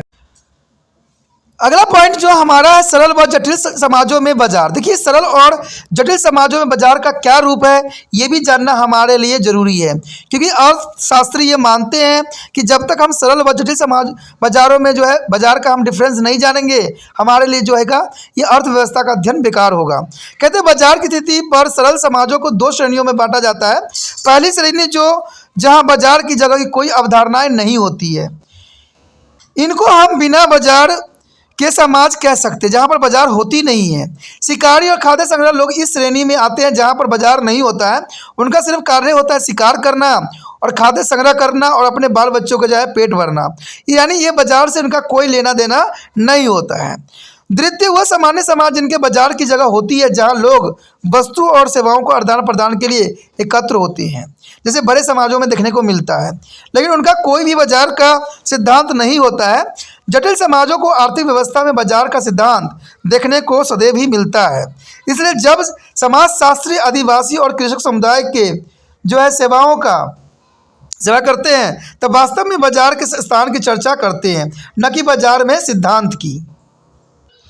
कहते हैं अगर देखा जाए यहाँ पर जटिल समाज पूर्ण रूप से जो वह चाहते हैं उसे पाने के लिए बाजार पर ही निर्भर रहते हैं। अगर बाजार का अंत हो जाता है तब बाजार का जो है आश्वासन हो जाएगा, यानी अवसान हो जाएगा। इसका मतलब है कि बिल्कुल वो ख़त्म हो जाएगा, क्योंकि अगर देखा जाए जटिल समाजों में बाजार का अपना एक बहुत ही महत्वपूर्ण स्थान होता है जहाँ पर हर चीज़ों का आदान प्रदान होता है। वहाँ पर जो लोग होते हैं या तो उत्पाद करते हैं या उसको जो है विक्रय करते हैं। ये इसलिए है जैसे कि पहले कहा है कि उत्पादन और वितरण की शक्तियाँ बाजार में आ जाती है।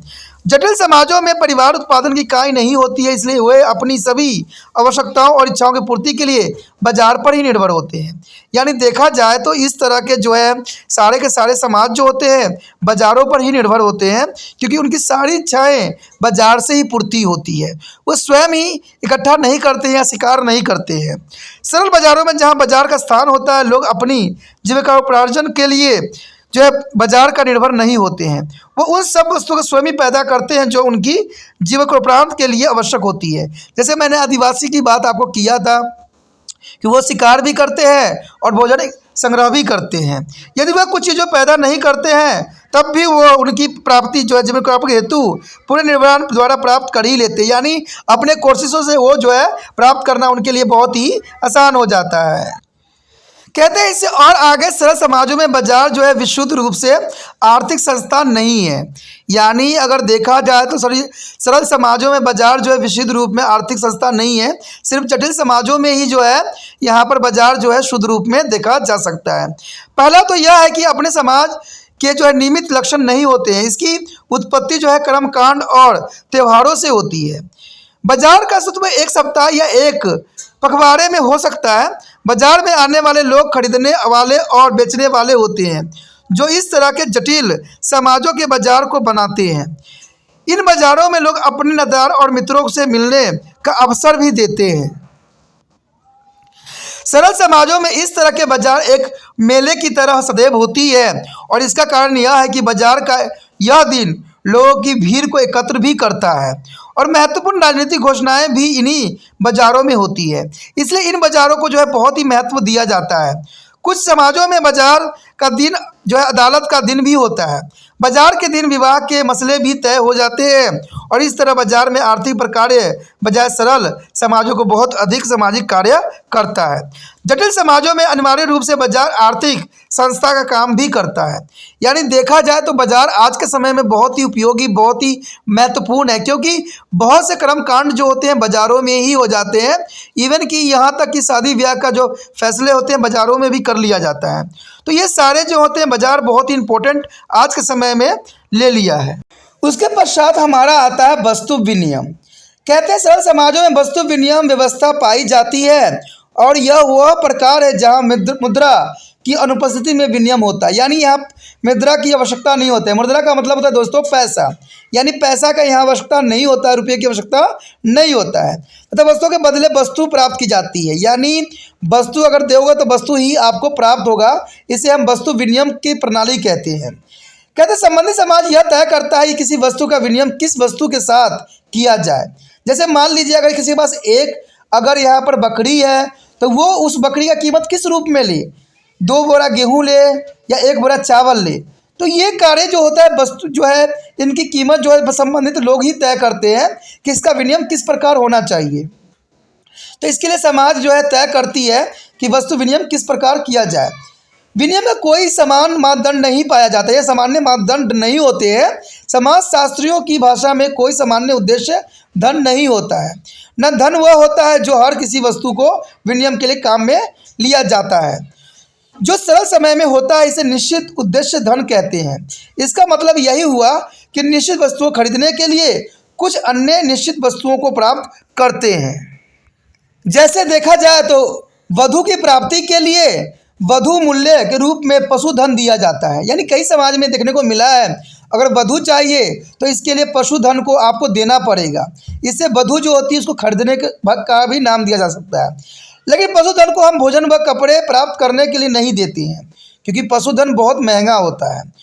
दूसरे शब्दों में सरल समाजों में सौदेबाजी के अलग अलग क्षेत्र होते हैं और वस्तु जो एक क्षेत्र में काम में ली जाती है वो वस्तु जो क्षेत्रों में काम में नहीं ली जाती है।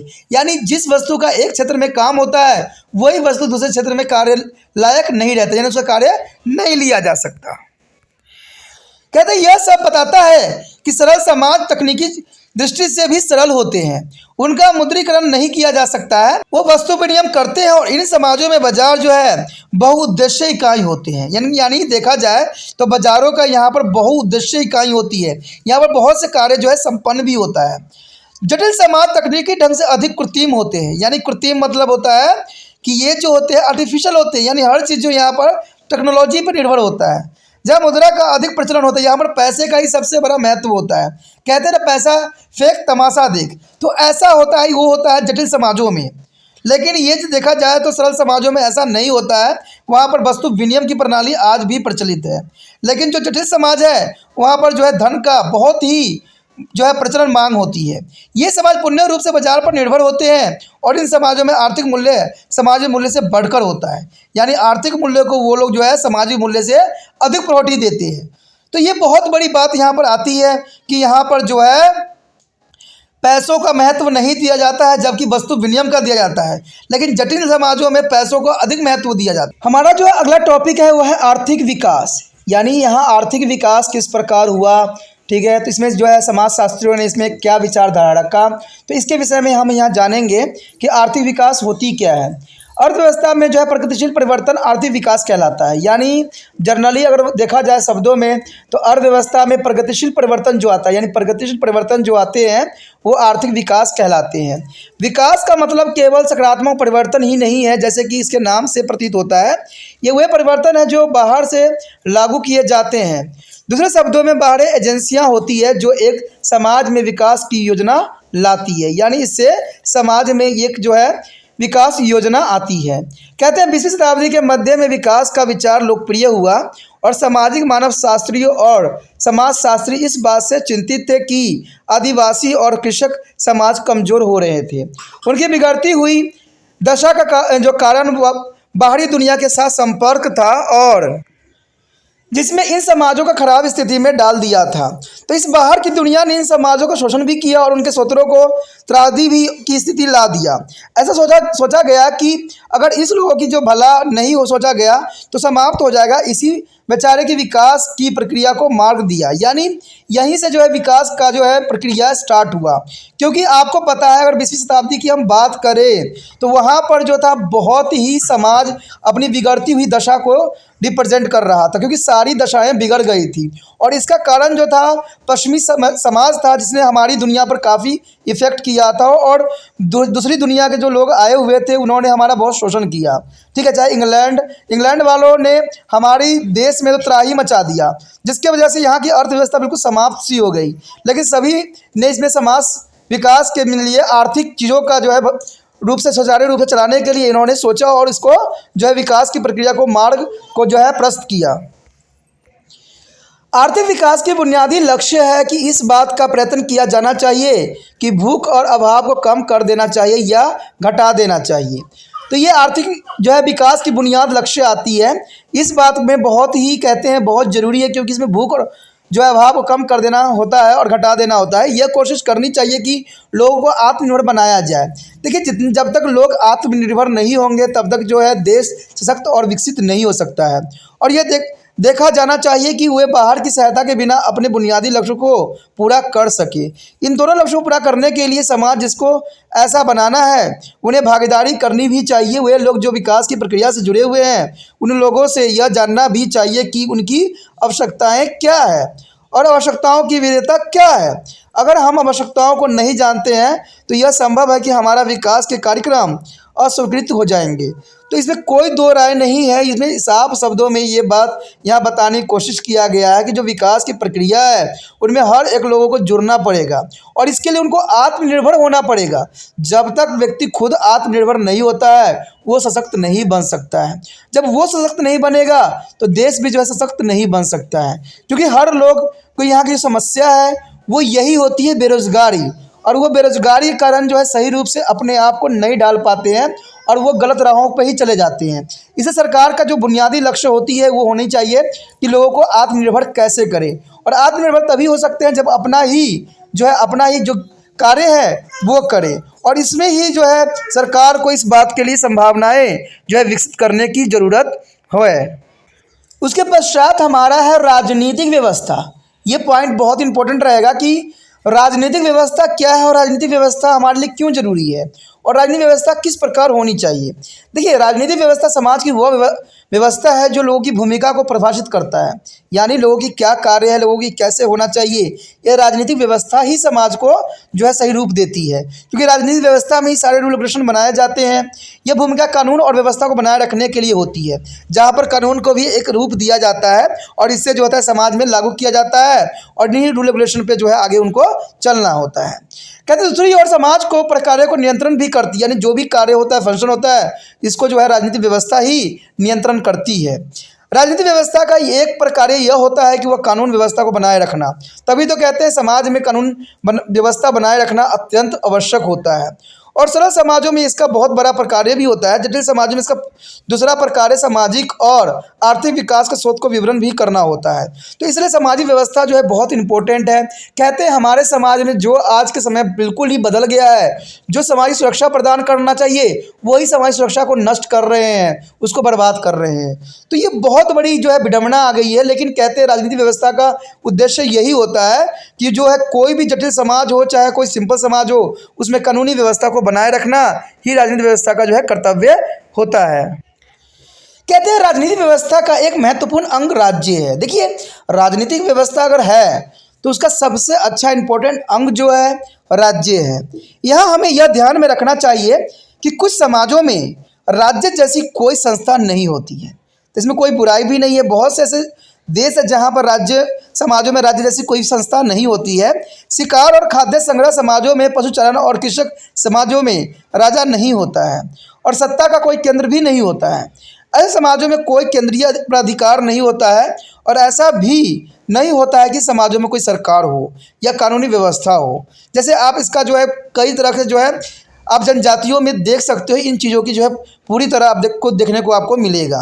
ये भी नहीं है होता है कि श्रम विभाजन के नाम पर इन समाजों में न वर्ग होता है और न गरीब और धनी लोग। तो यानी यहाँ पर कुछ भी नहीं होता, न गरीब होता है न धनी लोग होते हैं, ठीक है, न यहाँ पर श्रम विभाजन होता है, न कोई कानून व्यवस्था होती है।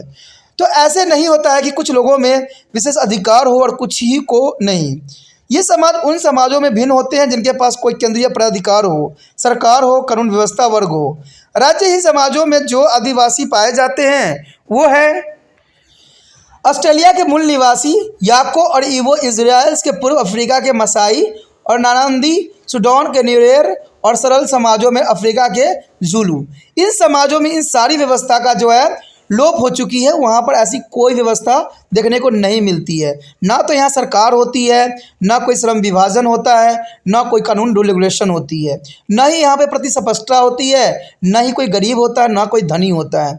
यहाँ पर इनका सिर्फ लक्ष्य ये होता है कि अपना 2 वक्त की रोटी कैसे जुटाया जाए, कैसे एकत्र किया जाए और अपना जीवन कैसे यापन किया जाए। तो ये सारे के सारे जो ऑस्ट्रेलिया जैसे विकसित देश में भी इस तरह के जो है जनजाति पाई जाती है, चाहे वो अफ्रीका हो चाहे नाइजीरिया हो, ठीक है, इन सभी जगह जो है इस तरह की जनजाति पाई जाती है, जो कि बहुत ही इम्पोर्टेंट बात आती है। कहते हैं राजनीतिक राज्य की अनुपस्थिति का यह मतलब नहीं है। देखिए यहाँ पर अगर राज्य अगर अनुपस्थिति है तो इसका मतलब ये नहीं होता है कि समाज की व्यवस्था अस्तित्व में नहीं है। लेकिन समाज तो मैंने आपको पहले ही बता चुका हूँ कि समाज हर जगह होता है। जहाँ व्यक्तियों का समूह होता है वहाँ समाज जो है ऑटोमेटिक बन जाती है। तो इसका मतलब अगर हम उन जनजाति की बात करें जिनके पास न रूल रेगुलेशन है, न श्रम विभाजन है, न धनी है, न गरीब लोग हैं, तो इसका मतलब फिर भी वहाँ पर जो है समाज जरूर होगा। निश्चित रूप से समाज अराजकता से भरे हुए हैं और इन समाजों में ऐसी संस्था होती है जो समाजों को व्यवस्थित रूप से रखती है। उदाहरण के लिए व्यक्तियों के बीच में जो तनाव झगड़े होते हैं उन्हें सुलझा दिया जाता है। और या ऐसे समाजों में कुछ लोग ऐसे होते हैं जो झगड़ों की स्थिति को हल कर भी देते हैं। न्यूयर्स जनजाति में एक धार्मिक मुखिया होता है जिसे हम चीते की चमड़ी वाले मुखिया कहते हैं। यानी इस मुखिया को जो है चीते की चमड़ी वाले मुखिया के नाम से प्रसिद्ध है। इसको न्यूयर जो है जनजाति में देखने को मिला है। इन्हें चीते की चमड़ी वाला इसलिए कहते हैं कि वह उस तरह के मानव हत्या के मसलों में हस्तक्षेप करते हैं। यानी मानव हत्या या किसी तरह के जो है हत्या वाला कांड होती है तो उसमें ही ये व्यक्ति जो है अपना जो है दखल अंदाजी करता है। इसका फैसला उन मामलों में लागू होता है जो झगड़ते हैं और व्यवहार के नियमों का उल्लंघन भी करते हैं। तो ये काफ़ी इंपॉर्टेंट यहाँ बात आ जाता है। यदि ये समाज किसी भी झगड़े को अपना दखल रखता है तो इसका तात्पर्य यही होता है, यानी इसका अर्थ यही हुआ कि राज्य न होने पर भी समाज में जो भी संघर्ष होता है उन्हें हल करने के लिए कोई ना कोई जो है अनौपचारिक संस्था अवश्य होती है। तो इसमें कोई दो राय नहीं है। देखिए अगर राज्य नहीं है, अगर मान लीजिए राज्य का नहीं व्यवस्था है, लेकिन अगर उनमें किसी तरह के जो है संघर्ष होता है तो इसको जो कंट्रोल करने के लिए कोई ना कोई ज़रूर होगा। चाहे आपके बड़े सदस्य हो सकते हैं, चाहे वहाँ के कोई मुखिया हो सकता है जिसको हमने महत्वपूर्ण स्थान दिया हो। तो ये कहा जा सकता है कि अगर राज्य नहीं भी है फिर भी जो है यहाँ पर संस्था किसी न किसी रूप में जरूर विद्यमान होती है। उसके पश्चात हमारा अगला टॉपिक जो है शक्ति और प्राधिकार। कहते हैं शक्ति और प्राधिकार क्या है। देखिए शक्ति प्राधिकार से भिन्न है। इन दोनों का अंतर वैधता का है। वैधता का मतलब हुआ वह शक्ति जिसे समाज स्वीकृति देता है, यानी वह शक्ति जिसको समाज स्वीकृति देती है उसको वैधता कहते हैं, वैध होती है। समाजशास्त्रियों द्वारा वैधता का अर्थ न्याय समानता से है, जिसमें न्याय समानता दिखाई जाती है। क्या समाज के सदस्य को यह अधिकार है कि वह सम्मुख स्थिति में अपनी शक्ति का प्रयोग कर सकता है या नहीं? तो ये जरूरी है कि अगर अधिकार है तो समाज के सदस्यों को यह अधिकार है भी कि नहीं, तो ये जानना जरूरी है। शक्तियों का प्रयोग जो है लुटेरे और पुलिस दोनों ही करते हैं, या हम भी करते हैं। शक्तियों का प्रयोग सभी करते हैं, लेकिन मैं एक बात जानता हूं कि आप लोग अपनी शक्तियों का प्रयोग नहीं कर रहे हो, क्योंकि इसका कारण ये है कि आप त्रिपाण स्टडी सेंटर को आगे बढ़ाने में किसी प्रकार का जो है कोई भी योगदान देने के लिए असमर्थ थे हो, क्योंकि आप लोगों को जितना हो सकता है उतना करना चाहिए। ये शब्द आपके लिए लगता है अधूरा हो गया, क्योंकि आप लोग अगर ऐसे बात समझते सोचते तो ये त्रिपाण स्टडी सेंटर आज तक कहाँ से कहाँ पहुँच गया होता और कितने व्यक्ति जुड़ गए होते, इसका कोई अर्थात नहीं होता। क्योंकि कहते हैं आपके लिए हर एक क्लास के लिए इतना कुछ दिया गया है, फिर भी जो है आप लोग इसको देख लेते हो बेशकली, बट इसको आगे बढ़ाने की कोशिश नहीं करते हो, इग्नोर कर रहे हो। तो यही बात है कि आप अपनी शक्तियों का प्रयोग नहीं कर रहे हो। आपको शायद ये लग रहा होगा कि इससे जो है चैनल आगे बढ़ जाएगा, ये काफ़ी आगे हो जाएंगे, लेकिन कहते हैं ना दोस्तों, ये बात सोचना आपके लिए गलत है, क्योंकि त्रिपाण स्टडी सेंटर का सिर्फ एक ही उद्देश्य है कि उन बच्चों तक पहुंचना है जिनको इस वीडियो की ज़रूरत है, जिनको इस ज्ञान की ज़रूरत है। लेकिन आप जो अपना शक्ति का उपयोग नहीं करते हो, आपके पास मोबाइल जैसी इतनी पावरफुल शक्ति है जिससे आप समझ रहे हो, ठीक है, तो आप इसका उपयोग करना ही छोड़ दिए हो। आपको लगता है कि मैं व्हाट्सएप स्टेटस पे लगा दूंगा तो लोग मुझे क्या कहेंगे, मुझे चिढ़ाएंगे कि बहुत बड़ा पराकू बनता है। कहते हैं अगर दुनिया को तो आप देखते रहोगे तो कामयाब शायद नहीं हो पाओगे, क्योंकि कामयाब होना है तो हमें अपना कर्म करना होता है, ना कि दुनिया को देखना होता है। दुनिया जो भी मर्जी समझे, दुनिया का तो कहना ही है, जो सही होता है उसको गलत बना देते हैं, जो गलत होता है उसको सही बना देते हैं। आज दुनिया सिर्फ अपना स्वार्थ ही सिद्ध करना जानता है। तो इसलिए मैं देख रहा हूं कि आप लोग जो हो इसको आगे नहीं बढ़ा रहे हो, क्योंकि कहते हैं जैसे सब्सक्राइबर बढ़ते हैं उससे ये पता लगता है कि बच्चों को इससे इंटरेस्ट जाग रहा है और ये क्या कर रहे हैं, इस वीडियो को देख भी रहे हैं। बेशकली मैंने देखा है कई जगहों पे जो है 1000 से ऊपर व्यूज जा चुके हैं, जो बच्चों ने देखा है, मुझे खुशी मिली है। लेकिन बहुत जगह जो है सब्सक्राइब नहीं करके रख रहे हैं, जिसकी वजह से उनको ये वीडियो नहीं मिल पा रहा है, ठीक है। तो आप लोग भी जो है, कोई बच्चा है तो आप लोगों को भी प्रोत्साहित करने की ज़रूरत है कि ये वीडियो उन बच्चों तक पहुँचे जिनको ज़रूरी है।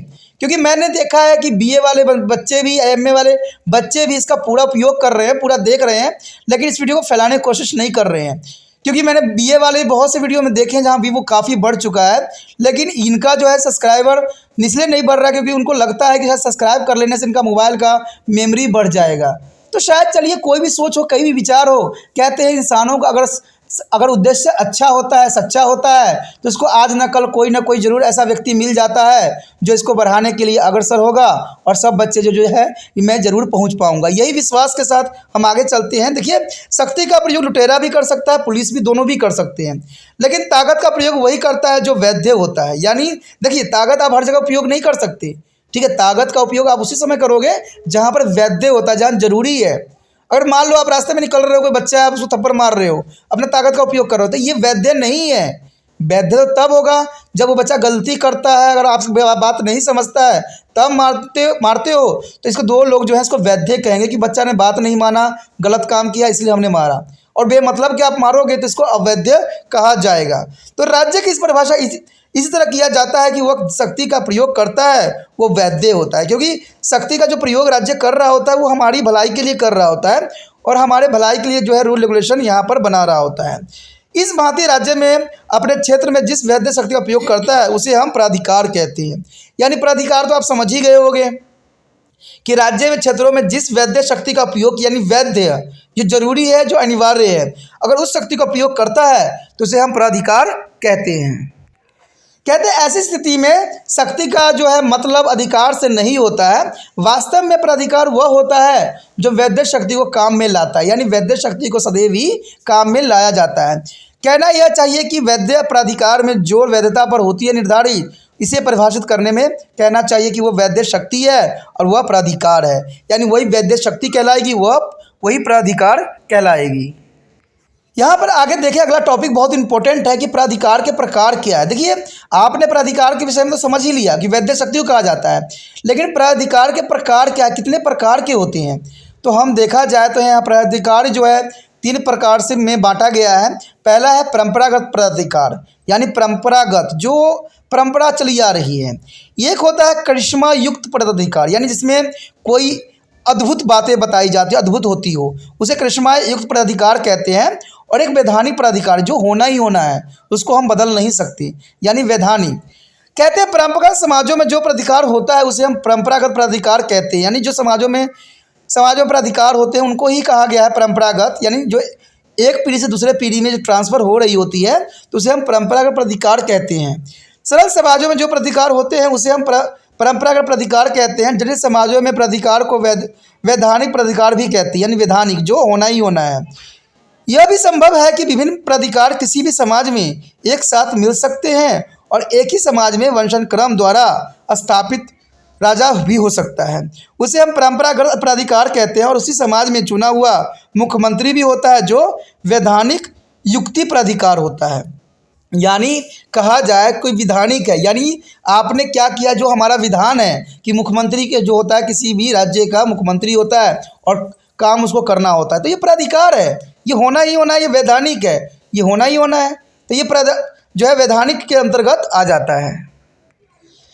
3 प्रकार के प्राधिकार वैधता के आधार पर एक दूसरे से पृथक किए जाते हैं। जब वैधता परंपरा और रीति रिवाज से ली जाती है तब इसे परंपरागत प्राधिकार कहते हैं, यानी परंपरा से ली जाती है, रीति रिवाज से ली जाती है। तो आपको मैंने पहले भी कहा था कि ये परंपरागत हुआ, यानी एक पीढ़ी से दूसरे पीढ़ी में ट्रांसफ़र हुआ है, तो इसका मतलब हुआ कि ये परंपरागत प्राधिकार है। जब यह कहा जाता है कि पिता के मरने के बाद पुत्र राज्य का मुखिया हो जाता है, तब ये परंपरागत प्राधिकार होता है। जैसे कि मैंने पहले ही कहा कि इसमें जो होता है ये परंपरागत चलता रहता है। मान लीजिए कोई मुखिया मर जाता है और उसका एक पुत्र है, तो पुत्र को ही वहाँ का मुखिया बनाया जाता है कुछ समय के लिए, तो ये परंपरागत प्राधिकार होती है। और ये हमारे समाज में देखने को भी मिला है। कहते हैं युक्त विधि पर जो है प्राधिकार में, इसमें कानून औपचारिक रूप से निर्देशक होते हैं और इस स्थिति में प्राधिकार सब पर एक जैसे ही लागू होता है, यानी सभी को जो है एक जैसा रूल रेगुलेशन यहाँ पर दिया जाता है। इसमें व्यक्तियों को प्राधिकार प्राप्त करने के लिए प्रतियोगिता करनी पड़ती है, यानी यहाँ पर कंपटीशन होती है कि भाई हमें प्राप्त करना है, हमें प्राप्त करना। जैसे कि मान लीजिए अगर मुखिया का अगर मर गया है तो उसका बेटा बन गया है कुछ समय के लिए, लेकिन उसके पास वहाँ पर कंपटीशन होती है, कंपटीशन में जो जीतता है उसको दोबारा से वहाँ पर मुखिया बनाई जाती है। तो ये सब परंपरागत रहती है। ये जो है प्रतियोगिता नियम और कानून पर लागू होती है, जहाँ पर यहाँ पर प्रतियोगिता में नियम भी होगी और कानून भी बनाई जाएगी। अव्यवस्थित कानूनों की व्यवस्था में गुण और योग्यता महत्वपूर्ण सिद्धांत होते हैं और परंपरागत प्राधिकार व्यवस्था जैसी है उसे बनाए रखते हैं। दूसरी और विधि युक्ति जो है युक्तियुक्त प्राधिकार की प्राकृतिक होती है, जिसमें परिवर्तन आता ही रहता है। यह इस बात को भी बताता है कि सरल समाज अपेक्षित रूप से रूढ़िगत और परंपरागत केंद्र होते हैं, जबकि जटिल समाज प्रगतिशील और परिवर्तन केंद्रीय होते हैं। तो ये बहुत काफ़ी इंपॉर्टेंट यहाँ पर बात आ जाती है। तीसरे प्रकार के प्राधिकार को करिश्मा का प्राधिकार कहते हैं। यह प्राधिकार तब उभर कर सामने आती है जब प्रचलित व्यवस्था में संकट पैदा हो जाता है, यानी जब संकट पैदा होता है तब समाज में ऐसा संकट आता है जब लोग ऐसे व्यक्तियों का हस्तक्षेप चाहते हैं जो उसके लिए संघर्ष को समाप्त कर दे, यानी जो प्रॉब्लम आई है समाज में उसको जो है समाप्त कर दे। ऐसे व्यक्ति करिश्माई होते हैं, उसे विशिष्ट व्यक्ति समझते हैं और इस व्यक्ति में वो जादू होता है जो दूसरे से नहीं होता है। यह करिश्मा का एक व्यक्तित्व प्राकृतिक है और सामाजिक या राजनीतिक भी हो सकता है।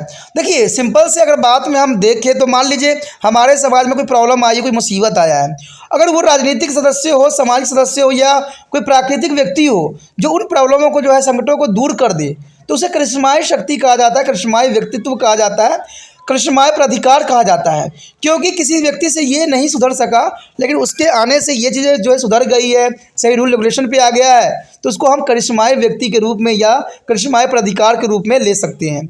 इसे व्यक्तियों में करिश्मा करने की क्षमता होती है। जब करिश्मा वाले व्यक्ति शक्ति प्राप्त कर लेते हैं तब उसके इस प्राधिकार को करिश्माई भी कहते हैं। चीन के चेयरमैन माओ ज़ेडुंग करिश्मा के प्राधिकार का एक अच्छा दृष्टांत है।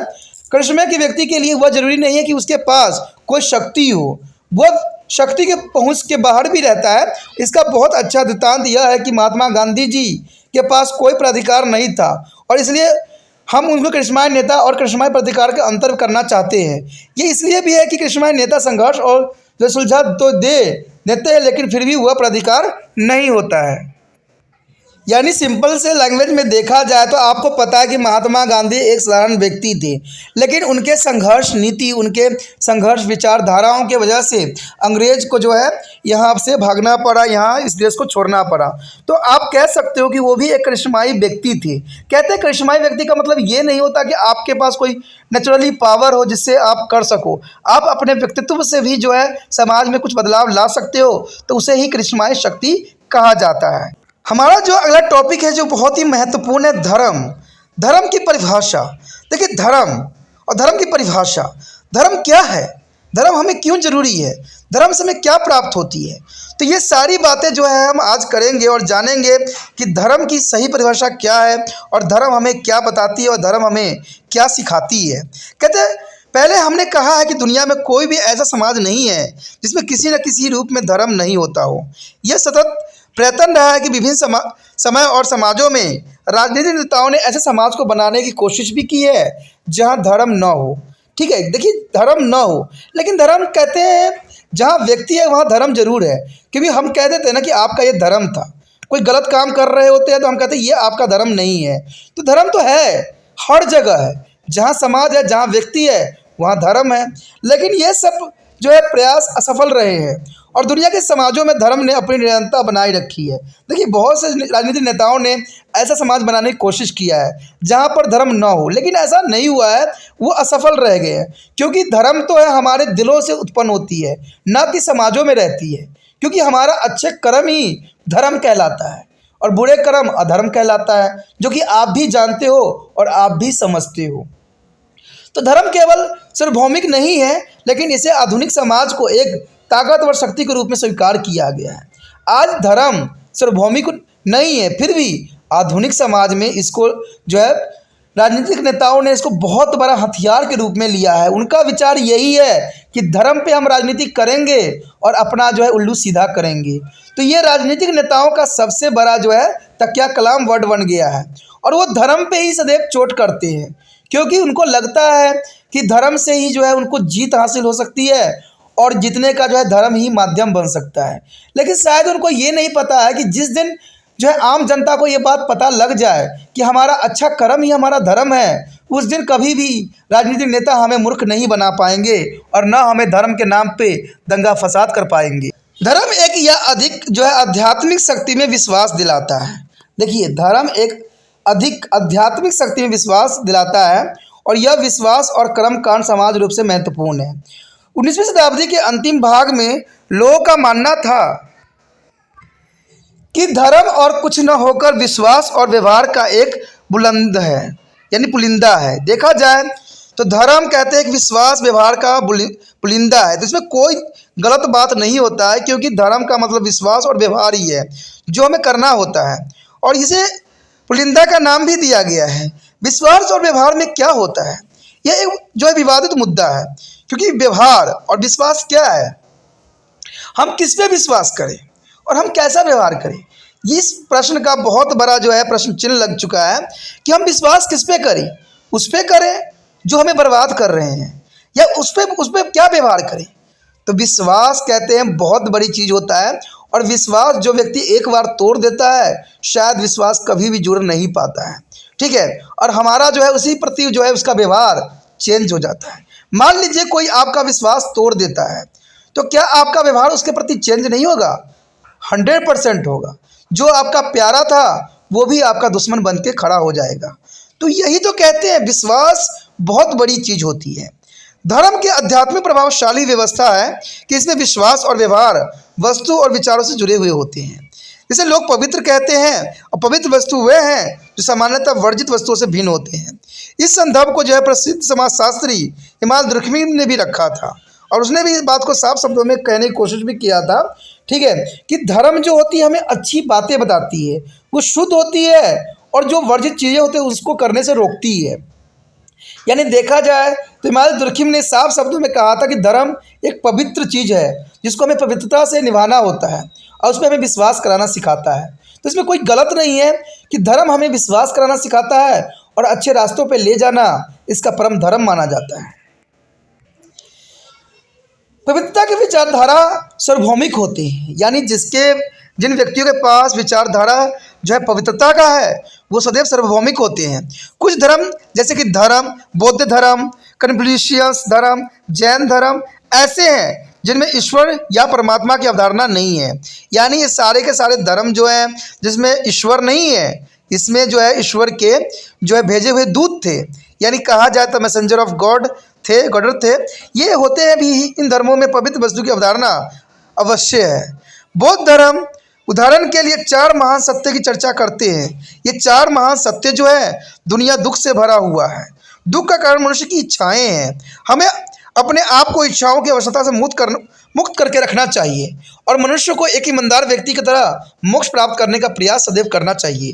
बौद्ध धर्म के महान सत्य पवित्रता की प्रतिमान बन गए हैं। तो देखिए दोस्तों, कहा जाए तो बौद्ध धर्म में भी इस बात को बहुत ही विस्तृत रूप से बताने की कोशिश किया गया है कि दुनिया दुख से भरा हुआ है। देखिए दुनिया जो है दुखों का है घर है, क्योंकि यहाँ पर अगर आप रहोगे तो हर तरह के दुख दर्द जो है आपको मिलेगा ही मिलेगा। कोई आपको अच्छा कहेगा, कोई आपको बुरा कहेगा, क्योंकि सबका विचारधारा अपना है, ठीक है। लेकिन जैसे इंसान मर जाता है उसके नाम के लोग हार लगा के उसको अच्छे अच्छे बोलते रहते हैं कि भाई वो तो बहुत अच्छा था। लेकिन अगर जिंदा रहोगे, वास्तविक में रहोगे तो आपकी बुराई कम नहीं होगी। तो कहते हैं दुनिया दुखों से भरा हुआ है, आपको दुख देने वालों की कमी नहीं है, आपके अपने ही आपको दुख देंगे, ठीक है। और दुख का कारण मनुष्य की इच्छाएं होती है। कहते हैं इंसानों की इच्छा जितनी बढ़ती जाएगी उतना ही दुख के जंजीरों में वो जकड़ता जाएगा, क्योंकि इच्छा ही जो है जो दुख को जन्म देती है। मान लीजिए आपके पास जो है गाड़ी है, घोड़ा है, ठीक है, लेकिन आपके पास साइकिल है, आप घोड़ा जो है गाड़ी की कल्पना करते हो, तो गाड़ी की कल्पना करोगे तो आपको इसके लिए कमाना पड़ेगा और आप नहीं कमा पाओगे तो आपको दुख होगा, ठीक है। तो आपने इच्छा किस बात की? गाड़ी की। आप साइकिल से संतुष्ट नहीं थे और गाड़ी की इच्छा किया तो इसके लिए आपको दुखों भी को सहना पड़ा। तो इसलिए कहा जा सकता है कि दुख का कारण मनुष्य की इच्छाएं हैं। जिस व्यक्ति की इच्छाएं सीमित होती है उनको कभी भी दुख प्राप्त नहीं होता है। कहते हैं अमीर लोग अगर देखा जाए तो वो कभी खुश नहीं होते हैं, वो हंसते रहते हैं, बेशकली उनकी एक आदत होती है, उनकी एक कहते हैं एक स्टाइल होती है। लेकिन देखा जाए तो वो लोग इतने पैसे के पीछे भाग रहे होते हैं कि वो कभी भी खुश नहीं होते हैं। कभी इस चीज़ का टेंशन उनके सर में होता है, कभी उस चीज़ के। कहते हैं जो जितना अमीर है वो उतने ही पागल हो रखा है। तो ऐसी जो है इच्छाओं को जब तक नहीं मारा जाए तो बौद्ध धर्म में जो है मोक्ष की प्राप्ति नहीं हो सकता है। हमें अपने आप को इच्छाओं की अवस्था से मुक्त करना चाहिए, यानी हमें जो हमारी इच्छाएं हैं उनको हमें सीमित करने की ज़रूरत है। हमें दूसरे को देख के नहीं चलना है, हमें स्वयं ही अपनी अथातों को देखना है कि हमारी क्या हैसियत है, क्या मैं इसके लायक हूँ या क्या नहीं भी हूँ, क्या मेरे पास इस चीज़ की व्यवस्था है। अगर ऐसी बातें आप सोच लेते हो, विचारधारा रखते हो, तो आपको कभी भी दुख और दर्द नहीं होगी, क्योंकि आपने क्या किया है, अपने इच्छाओं को मुक्त कर दिया है। मनुष्य को ईमानदारी व्यक्ति की तरह मोक्ष प्राप्त करने की प्रयास करना चाहिए। मनुष्य को संसार में रह के अपनी ईमानदारी का ही घूंट पीना चाहिए। लेकिन आजकल आपको ईमानदारी देखने को नहीं मिलेगा।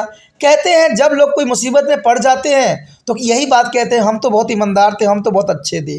लेकिन वही गलत काम करते रहते हैं और अपने आप को अच्छा भी साबित करने की कोशिश करते रहते हैं। कहते हैं समाज में जिसके पास पावर है, ताकत है, उसको कोई गलत उंगली उठाता ही नहीं है। जैसे पुराने समय में बड़े बड़े राजा हुआ करते थे, बेशक वो क्रूर गलत थे, लेकिन राइटरों ने उनके विचार कभी भी गलत नहीं बताया है। चाहे उन्होंने कई तरह के प्रताड़ना दिए हों, कई तरह के उन्होंने दुख दर्द दिए हों, लेकिन कभी भी कोई राइटर ने उनको गलत नहीं कहा है। तो वही बात आज भी हो जाता है।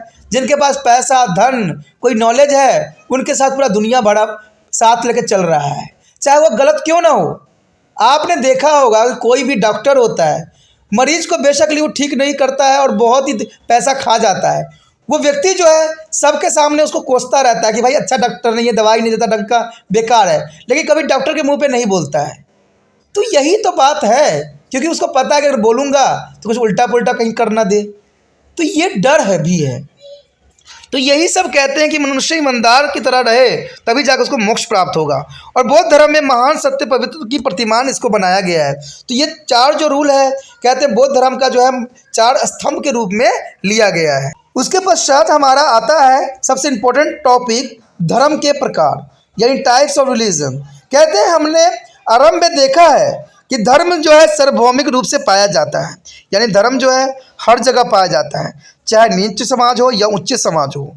इसके विश्वास और कर्मकांड एक समाज से दूसरे समाज में भिन्न होती है।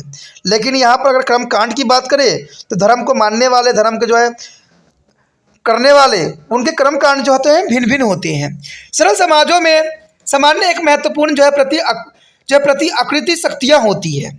सामान्य शब्द की उत्पत्ति जो है उत्तर अमेरिकन भारतीयों में हुई है।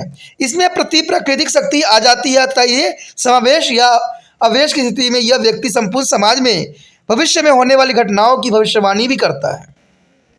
ये घटनाएं वर्षा का होना, फसल की तादाद, प्राकृतिक त्रासदी जैसे कि जो है सूखा, संक्रमण, रोग, बाढ़ आदि का होना, यह व्यक्ति जो है व्यक्तिगत प्रश्नों का उत्तर भी देता है। यानी धर्म जो है हमें बहुत कुछ सिखाता है। आपको पता ही होगा कि धर्म के रिगार्डिंग न जाने आजकल कितने सारे टीवी चैनल पड़े हुए हैं और वहाँ पर धर्म की ही बातें बताई जाती है। धर्म के जो है अच्छी अच्छी बातें बताई जाती है, उसमें कोई गलत बात नहीं होती है। तो व्यक्तियों को कहते हैं धर्म एक सही राह दिखाने की कोशिश करता है। ठीक है, ये व्यक्ति प्रश्न जो है बीमारी, बांझपन आदि हो सकते हैं। आप किसी भी बाबा के पास चले जाओ जो धर्म के प्रचालक हैं, वो सदैव ही आपको स्वस्थ करने की पूरी संभावना देंगे। और सबसे बड़ी बात तो होता है उनका एक ही प्रलाप होता है बांझपन दूर करने का। ठीक है, तो ये चीज़ें तो होगा, कोई भी बाबा के पास आपको मिल ही जाएगा, साधु संत के पास मिल ही जाएगा कि वो बांझपन 2 ही मिनट में दूर कर देते। इन व्यक्तिगत प्रश्नों के लिए क्या निदान हो सकता है इसे भी वो बताते हैं, यानी उनके पास हर चीज़ का जो है सलूशन होता है। कहते हैं सरल समाजों में धर्म के 2 स्वरूप पाए जाते हैं, एक है आत्मवाद और एक है टोटमवाद। टोटमवाद और आत्मवाद धर्म के ही 2 रूप हैं।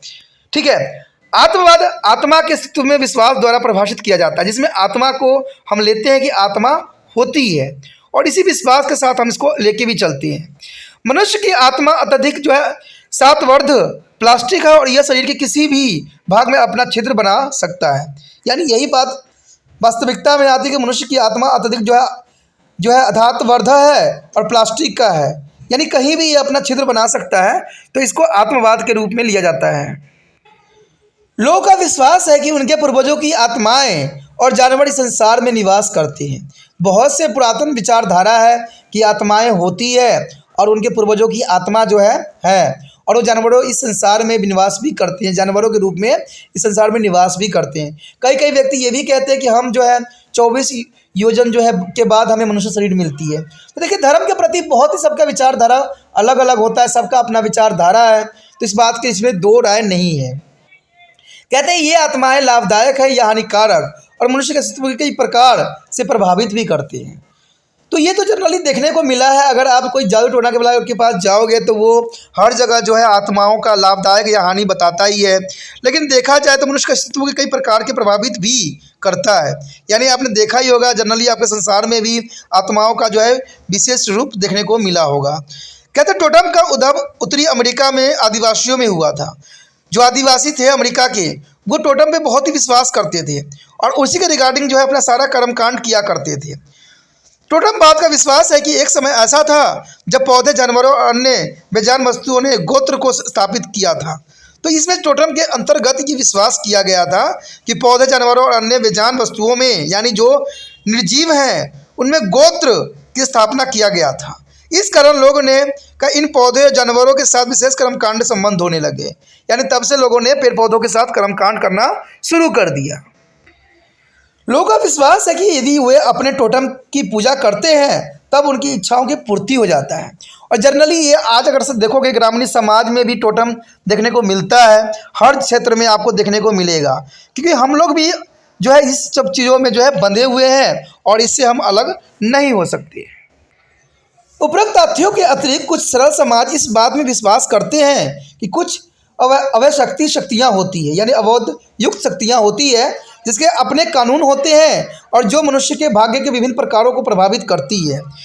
पोलिनेशिया वासी इस शक्ति को मना कर कहते हैं, यानी मना कहते हैं, उनको नाम दिया गया मना, यानी पोलिनेशियन वासी इन शक्तियों को मना कहते हैं। अन्य समाजों में इन शक्तियों को विभिन्न नामों से जाना जाता है। उदाहरण के लिए झारखंड की हो जनजाति इसे बोंगा कहते हैं, यानी हो जाति जो होती है बोंगा के नाम से इन शक्तियों को रिप्रेजेंट करती है।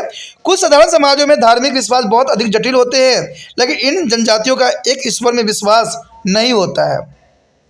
इसका मतलब यह है कि ये लोग एकेश्वरवाद नहीं है, यानी एक ईश्वर में विश्वास नहीं रखते हैं। सरल समाज बहुत करके बहु ईश्वरवादी होते हैं। इसका मतलब हुआ समाज जो है बहुदेववादी है, यानी हमारा समाज बहुवादी के अंतर्गत आता है, एकेश्वरवाद नहीं आता है। लेकिन बहुत से जो है थिंकनर्स ने जो धर्म के प्रति थे, उन्होंने एक ही ईश्वर का जो है विशेष वर्णन किया है और एक ही ईश्वर को जो है मानने की प्रेरणा भी दिया है। कहते हैं विभिन्न समाजों में जो धर्म पाए जाते हैं वह सब एकेश्वरवाद है। यहूदीवाद, ईसाई, इस्लाम और सिख धर्म एकेश्वरवादी है। यानी अगर देखा जाए तो यहूदीवाद, ईसाई, इस्लाम और सिख धर्म हमेशा एक ही ईश्वर पर विश्वास रखते हैं और उनका मानना भी था, क्योंकि उनके जो गुरु थे उन्होंने यही बात बताया था कि एकेश्वरवाद ही, यानी एक ही ईश्वर जो है पूरे संसार को चला रहा है। इन धर्मों का उद्गम पूर्वी एशिया में ही हुआ है और प्रत्येक धर्म ने दूसरे धर्म को सदैव ही प्रभावित भी किया है।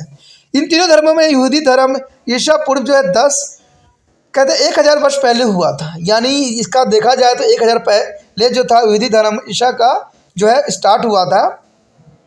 ईसाई धर्म में यहूदी धर्म का एक अंग मात्रा था और यह सब इनके लिए एक निश्चित धर्म के कारण था। आज ईसाई धर्म के अनुयायी बहुत बड़ी संख्या में है और इसका जो है फैलाव बहुत ही अधिक है। ईसाई जो है समुदाय आज विश्व के प्रत्येक भाग में है।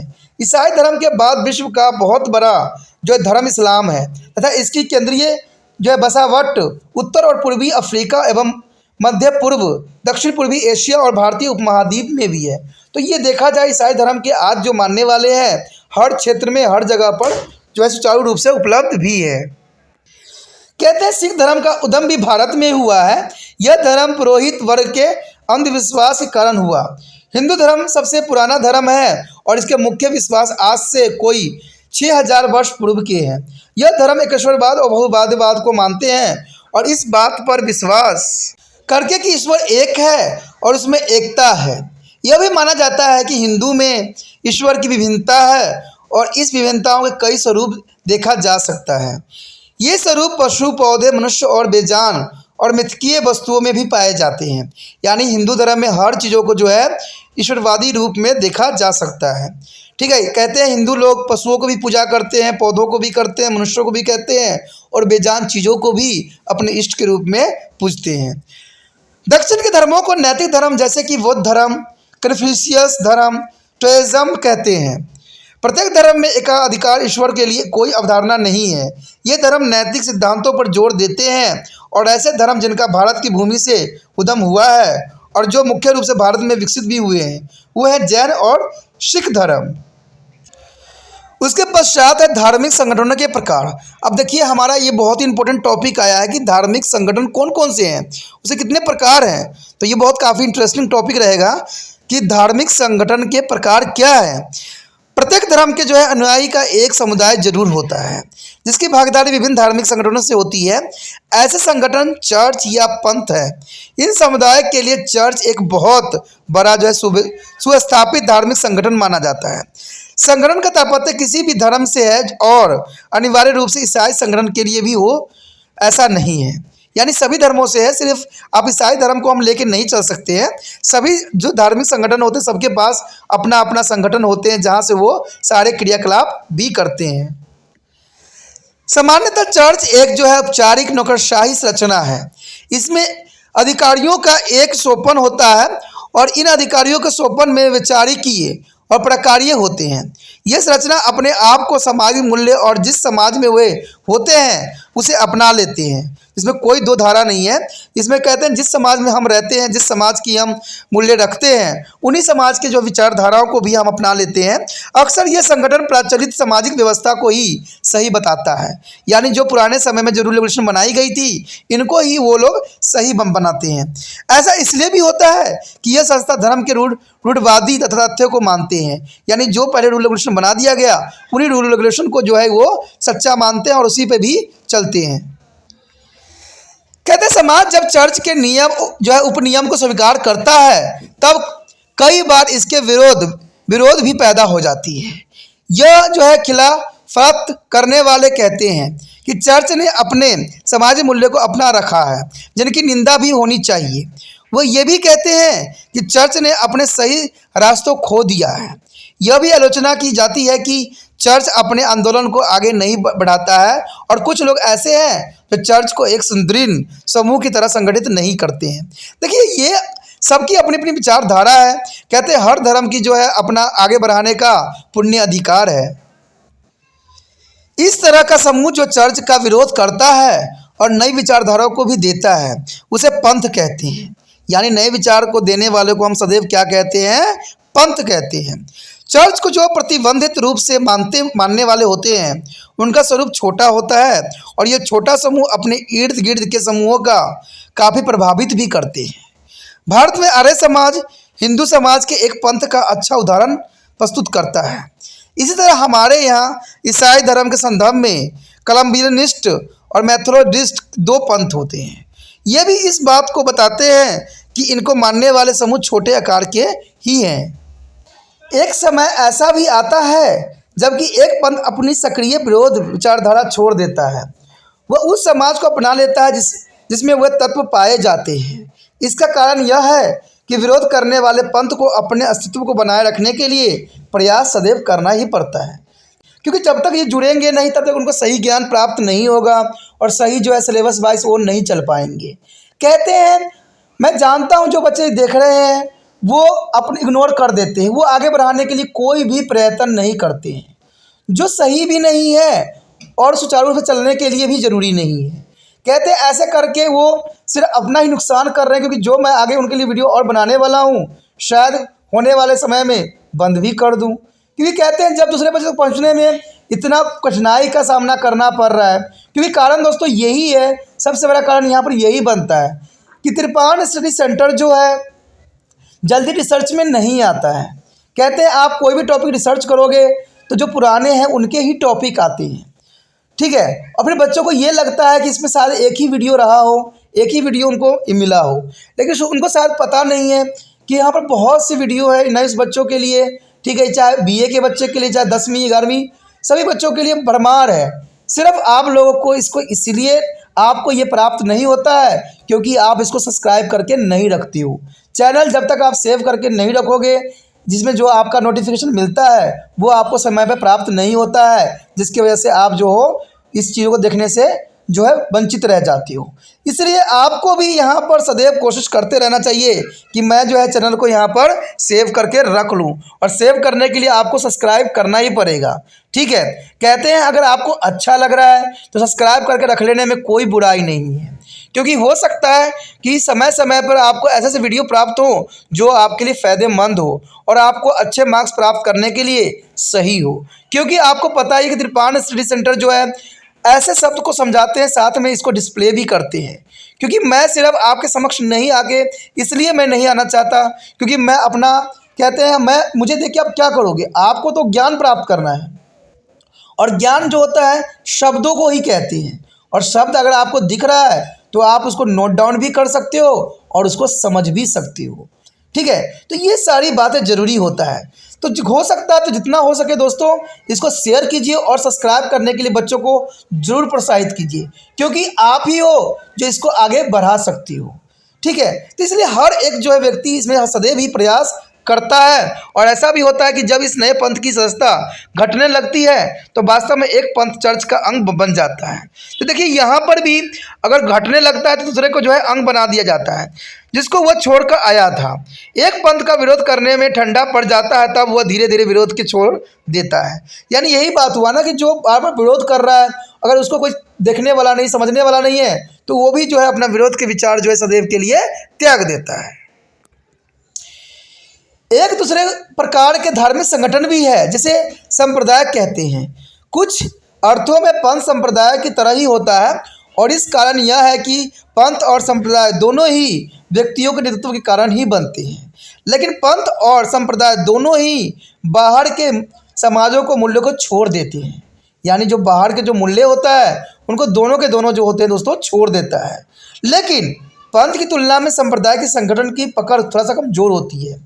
पंथ व्यक्तियों के अनुभव पर ज़्यादा निर्भर करता है, यानी पंथ हमेशा अनुभव पर डिपेंड करता है कि अनुभव व्यक्तियों के अंदर कितना है। यह भी संभावना है कि पंथ की सदस्यता के लिए बिना भी कोई व्यक्ति इसका सदस्य बन सकता है। एक बात यह है कि पंथ का स्थापक जब मर जाता है तब पंथ का निरंतरता खतरे में पड़ सकती है और पंथ का बहुत बड़ा जो है दृष्टांत ओशो के पथ में विश्वास करने वाले लोग होते हैं। यानी जिस व्यक्ति ने इसको चलाया है, जिस संस्था के मालिक है, कहते हैं अगर वो है तब तक ये पंथ बहुत चलती है। मैंने बहुत जगह देखा है, चाहे अमेरिका में, चाहे इंडिया में हो, चाहे इंग्लैंड में हो, हर जगह इसी बात पे चर्चा की जाती है कि कोई भी संस्था तभी तक चलती है जब तक उसके स्थापक रहते हैं और वही अग्रसर करते हैं और दूसरे व्यक्ति तो जो कहते हैं हाथ ही खड़ा कर देते हैं, कहते हैं कि हम क्यों करें, हमें इससे क्या फ़ायदा होगा। तो इसी वजह से कई संस्था जो है खतरे में पड़ जाती है। हमारा अगला टॉपिक जो है धर्म की उत्पत्ति एवं प्रकार है। देखिए धर्म की उत्पत्ति क्यों हुई, कैसे हुई, इसका क्या कारण था, क्या धर्म जरूरी है, ये सारे प्रश्न का उत्तर हमें इसी टॉपिक में मिलेगा और इसको आपने ध्यान से समझना है। कहते हैं 19वीं शताब्दी में धर्म की उत्पत्ति के कुछ सिद्धांत सामने भी आए थे। उस समय के से सिद्धांत बहुत लोकप्रिय भी हुए थे, लेकिन आज ये सिद्धांत फिजूल हो गए हैं जिसका कोई अर्थ नहीं है। आज समाजशास्त्री धर्म की उत्पत्ति के बारे में कोई बड़ी चर्चा नहीं करती हैं। इसका सोचने का नज़रिया बदल गया है। अब समाजशास्त्री धर्म को प्रकार की चर्चा सदैव करते हैं और यह बताते हैं कि धर्म आधुनिक समाज में किस प्रकार धर्म बदल गया है। यानी आधुनिक समाज में देखा जाए तो धर्म ने अपना जो है रूप ही बदल लिया है। कहते हैं खुद विकासवादी दो मुद्दे पर जो एक दूसरे से जुड़े हुए हैं सदैव चर्चा करते हैं। वह पहला तो यह है कि आरंभ में धर्म का क्या प्रकार था और दूसरा यह है कि किस भांति धर्म अस्तित्व में आया और समय की किन अवस्थाओं में आगे भी पहुंचा। धर्म के उद्विकास के सिद्धांतों में यह समझा गया कि धर्म का उद्गम जो है सपनों और मृत्यु के उद्गम से हुआ। यानी सपनों और मृत्यु को जो है धर्म की उत्पत्ति के लिए विशिष्ट माना गया। वो कहता है कि व्यक्ति किस तरह के सपने देखता है और मौत के बाद शरीर का क्या होता है। इसका मतलब यह हुआ कि मरने के बाद शरीर से कौन सी चीज़ चली जाती है और इस विचार से अदीम आदमी को बड़ी ही परेशानी में डाला होगा। इस प्रश्न के उत्तर में उसकी दिमाग में आत्मा का विचार आया होगा। समाजशास्त्र ने इस एनिमा के पद को स्पष्ट किया होगा और उनका कहना था कि अदीम आदमी ने अपने सपनों में एनिमा को देखा होगा और मृत्यु के बाद यह एनिमा अर्थात आत्मा शरीर को छोड़कर चली जाती है। इस विचार को उन्होंने आत्मवाद के नाम से जाना। एनिमा का मतलब हुआ आत्मवाद का अस्तित्व। अब देखिए ये बहुत बड़ा प्रश्न चिन्ह उठा देता है कि आखिर हमारे शरीर से ऐसा क्या निकल जाता है जो हम मृत्यु का समान हो जाते हैं। अगर साइंस में देखा जाए तो हमारा अगर कहते हैं अगर ब्लड फ्लो बंद हो जाता है, हार्ट काम करना बंद कर देता है तो इंसान की मृत्यु हो जाती है। ठीक है, तो मृत्यु हो गई, लेकिन कई कंडीशन ऐसे भी होते हैं जहाँ पर इन सब चीज़ों को जो है मान्यता नहीं दी जाती है। तो आखिर ऐसा क्या था जो हमारे शरीर से निकला और हम मृत्यु की गोद में चले गए। अन्य विद्वान ने ये सोचते थे कि अदीम आदमी इतना बुद्धिमान नहीं था कि वह आत्मा के विचारों को समझ सके। यानी अदीम आदमी को अगर बात करें तो शायद ये बात में कोई बुराई नहीं थी कि उतना विद्वान नहीं थे जो इस बातों को समझ सके। शायद आत्मवाद के विचार की बात जो है बाद में आई होगी। उन्होंने सोचा कि धर्म की उत्पत्ति सामान्यतः विचारों से ही होती है। जिन लोगों में टोटमवाद को धर्म का आरंभिक विचार माना उसका कारण शायद पौधे और पशुओं की पूजा थी, क्योंकि हमने ये बात पढ़ा है कि पुराने समय में जो हुआ करता था वो लोग पशु और पेड़ पौधों को ही पूजा करते थे और जो प्राकृतिक शक्ति है नेचर उन्हीं को ईश्वर ही मानते थे और उन्हीं की पूजा करना उनकी स्वाभाविक बात बन गई थी। तो इसमें भी दो राय नहीं है। उनका विचार था कि ये पौधे और पशु उनकी मृत्यु आत्माओं को ठहरने का स्थान देते थे। ये पौधे और पशु ही उनके पूर्वज थे और इसलिए वे उपासना के जो लायक भी थे। 19वीं शताब्दी में धर्म की उत्पत्ति का एक लोकप्रिय सिद्धांत भी था। यह सिद्धांत था प्राकृतिक वस्तुओं को उपासना करना। ठीक है, तो ये बहुत ही बड़ी बात है यहाँ पर कि प्राकृतिक वस्तुओं की उपासना करना। इन प्राकृतिक वस्तुओं में सूर्य, चांद, तारे, इंद्रधनुष आदि थे। यह इसलिए कि प्राकृतिक वस्तु भय और आश्चर्य पैदा करती थी। इस सिद्धांत को जो है प्राकृतिकवाद कहते थे, यानी इसका नाम जो पड़ा प्राकृतिकवाद, क्योंकि हम प्राकृतिक चीज़ों को यहाँ पर मान रहे थे और उसी की जो है पूजा भी कर रहे थे। धर्म की उत्पत्ति के ये सब सिद्धांत केवल अनुमान ही थे, क्योंकि इसमें कोई प्रूफ नहीं था और कोई यहाँ पर सिद्धांत भी नहीं था। सिर्फ धर्म की उत्पत्ति के लिए ये सिर्फ अनुमान के रूप में ही देखा जा सकता है। इन्हें अस्वीकार करने का बहुत बड़ा कारण यह भी था कि 20वीं शताब्दी के आरंभ में उत्पत्ति का विवाद हटकर यह हो गया कि धर्म समाज के लिए कौन से प्रकार करता है। धर्म प्रकारात्मक है क्योंकि यह लोगों को एक नैतिक समाज में से बांधता भी है। यह समाज का एकीकरण भी करता है और जो धर्म है अपनत्व और स्वतंत्रता की भावना को पैदा करता है। बाद के समाजशास्त्रियों ने यह संकेत भी दिया कि धर्म सामाजिक नियंत्रण का महत्वपूर्ण अंग है और यह समाज का एक खाका बनाता है, जैसे कि जाति व्यवस्था।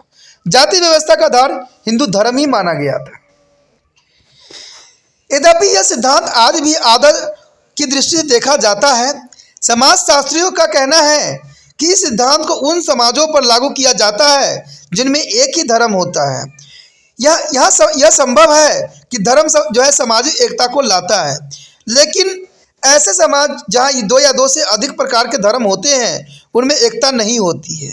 इन समाजों में विभिन्न धर्मावलंबियों के बीच संघर्ष सदैव पैदा कर सकता है और इस तरह देखा जाए तो धर्म समाज में जो है दुष्कार्य भी कर सकता है।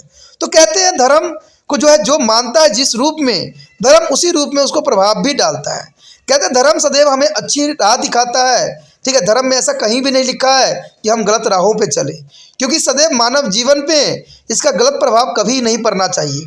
धर्म हमें सदैव यही बात सिखाती भी है। अगला टॉपिक जो है दोस्तों हमारा धर्म में परिवर्तन। कहते हैं धर्म परिवर्तन क्या है। इस अध्याय में हम इस बात की खोज करेंगे कि अर्वाचीन समाज जो है धर्म की परिवर्तन स्वरूप क्या है, और इस पाठ में हमने निरंतर यह भी कहा है कि आज धर्म ओझल नहीं हुआ है। जैसा कि कुछ विचारकों ने पहले सोचा था कि धर्म ओझल नहीं हुआ है, अतुल उसका स्वरूप सिर्फ बदल गया है। यानी धर्म का सिर्फ देखा जाए तो यहाँ पर जो है उसका स्वरूप बदल गया है। आज हुआ यह है कि जीवन के प्रत्येक अवस्था में जन्म, विवाह और मृत्यु पर किया जाने वाला कर्मकांड बदल सा गया है। मनुष्य को सामाजिक जीवन धर्म को जो पकड़ी थी वह कमजोर हो गई है। इस प्रक्रिया को धर्म निरपेक्ष भी कहते हैं, यानी धर्म निरपेक्ष का नाम भी दिया गया है।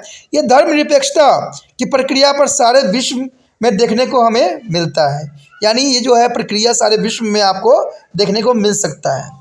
धर्म में उसके बहुत सारे सामूहिक प्रकार छोड़ दिए हैं, इसलिए यह कहना है कि धर्म सामाजिक एकीकरण करता है यह सही नहीं है। कहते हैं आज अधिकांश समाज धार्मिक बहुलता के क्षेत्र में आगे बढ़ चुकी है और इसका आशय यही हुआ कि एक ही समाज में विभिन्न धर्म पाए जाते हैं। आज धर्म और जैसे कि पहले भी एक बहुत बड़ा प्रकार व्यक्तियों के लिए यह कह रहा था कि वह विश्व के जो है सभी वस्तुओं को बारे में अपना विश्लेषण देता है। बहुत से प्रश्न जैसे कि ऐसा क्यों होता है, धर्म इसका उत्तर भी देता है और यह प्रश्न भी है जिसका उत्तर संतोषजनक रूप से जो है विज्ञान भी नहीं दे सकता है।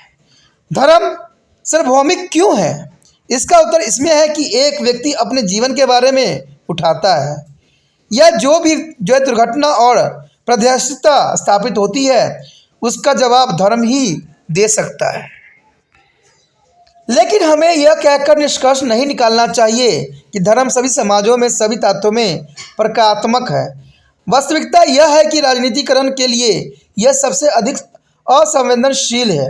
कई समाजों में धर्म को इस भांति प्रभावित भी किया है कि इसके द्वारा दूसरे जो है समुदायों को दबाया जा सके और इसके बीच में जो है दोष पैदा करे।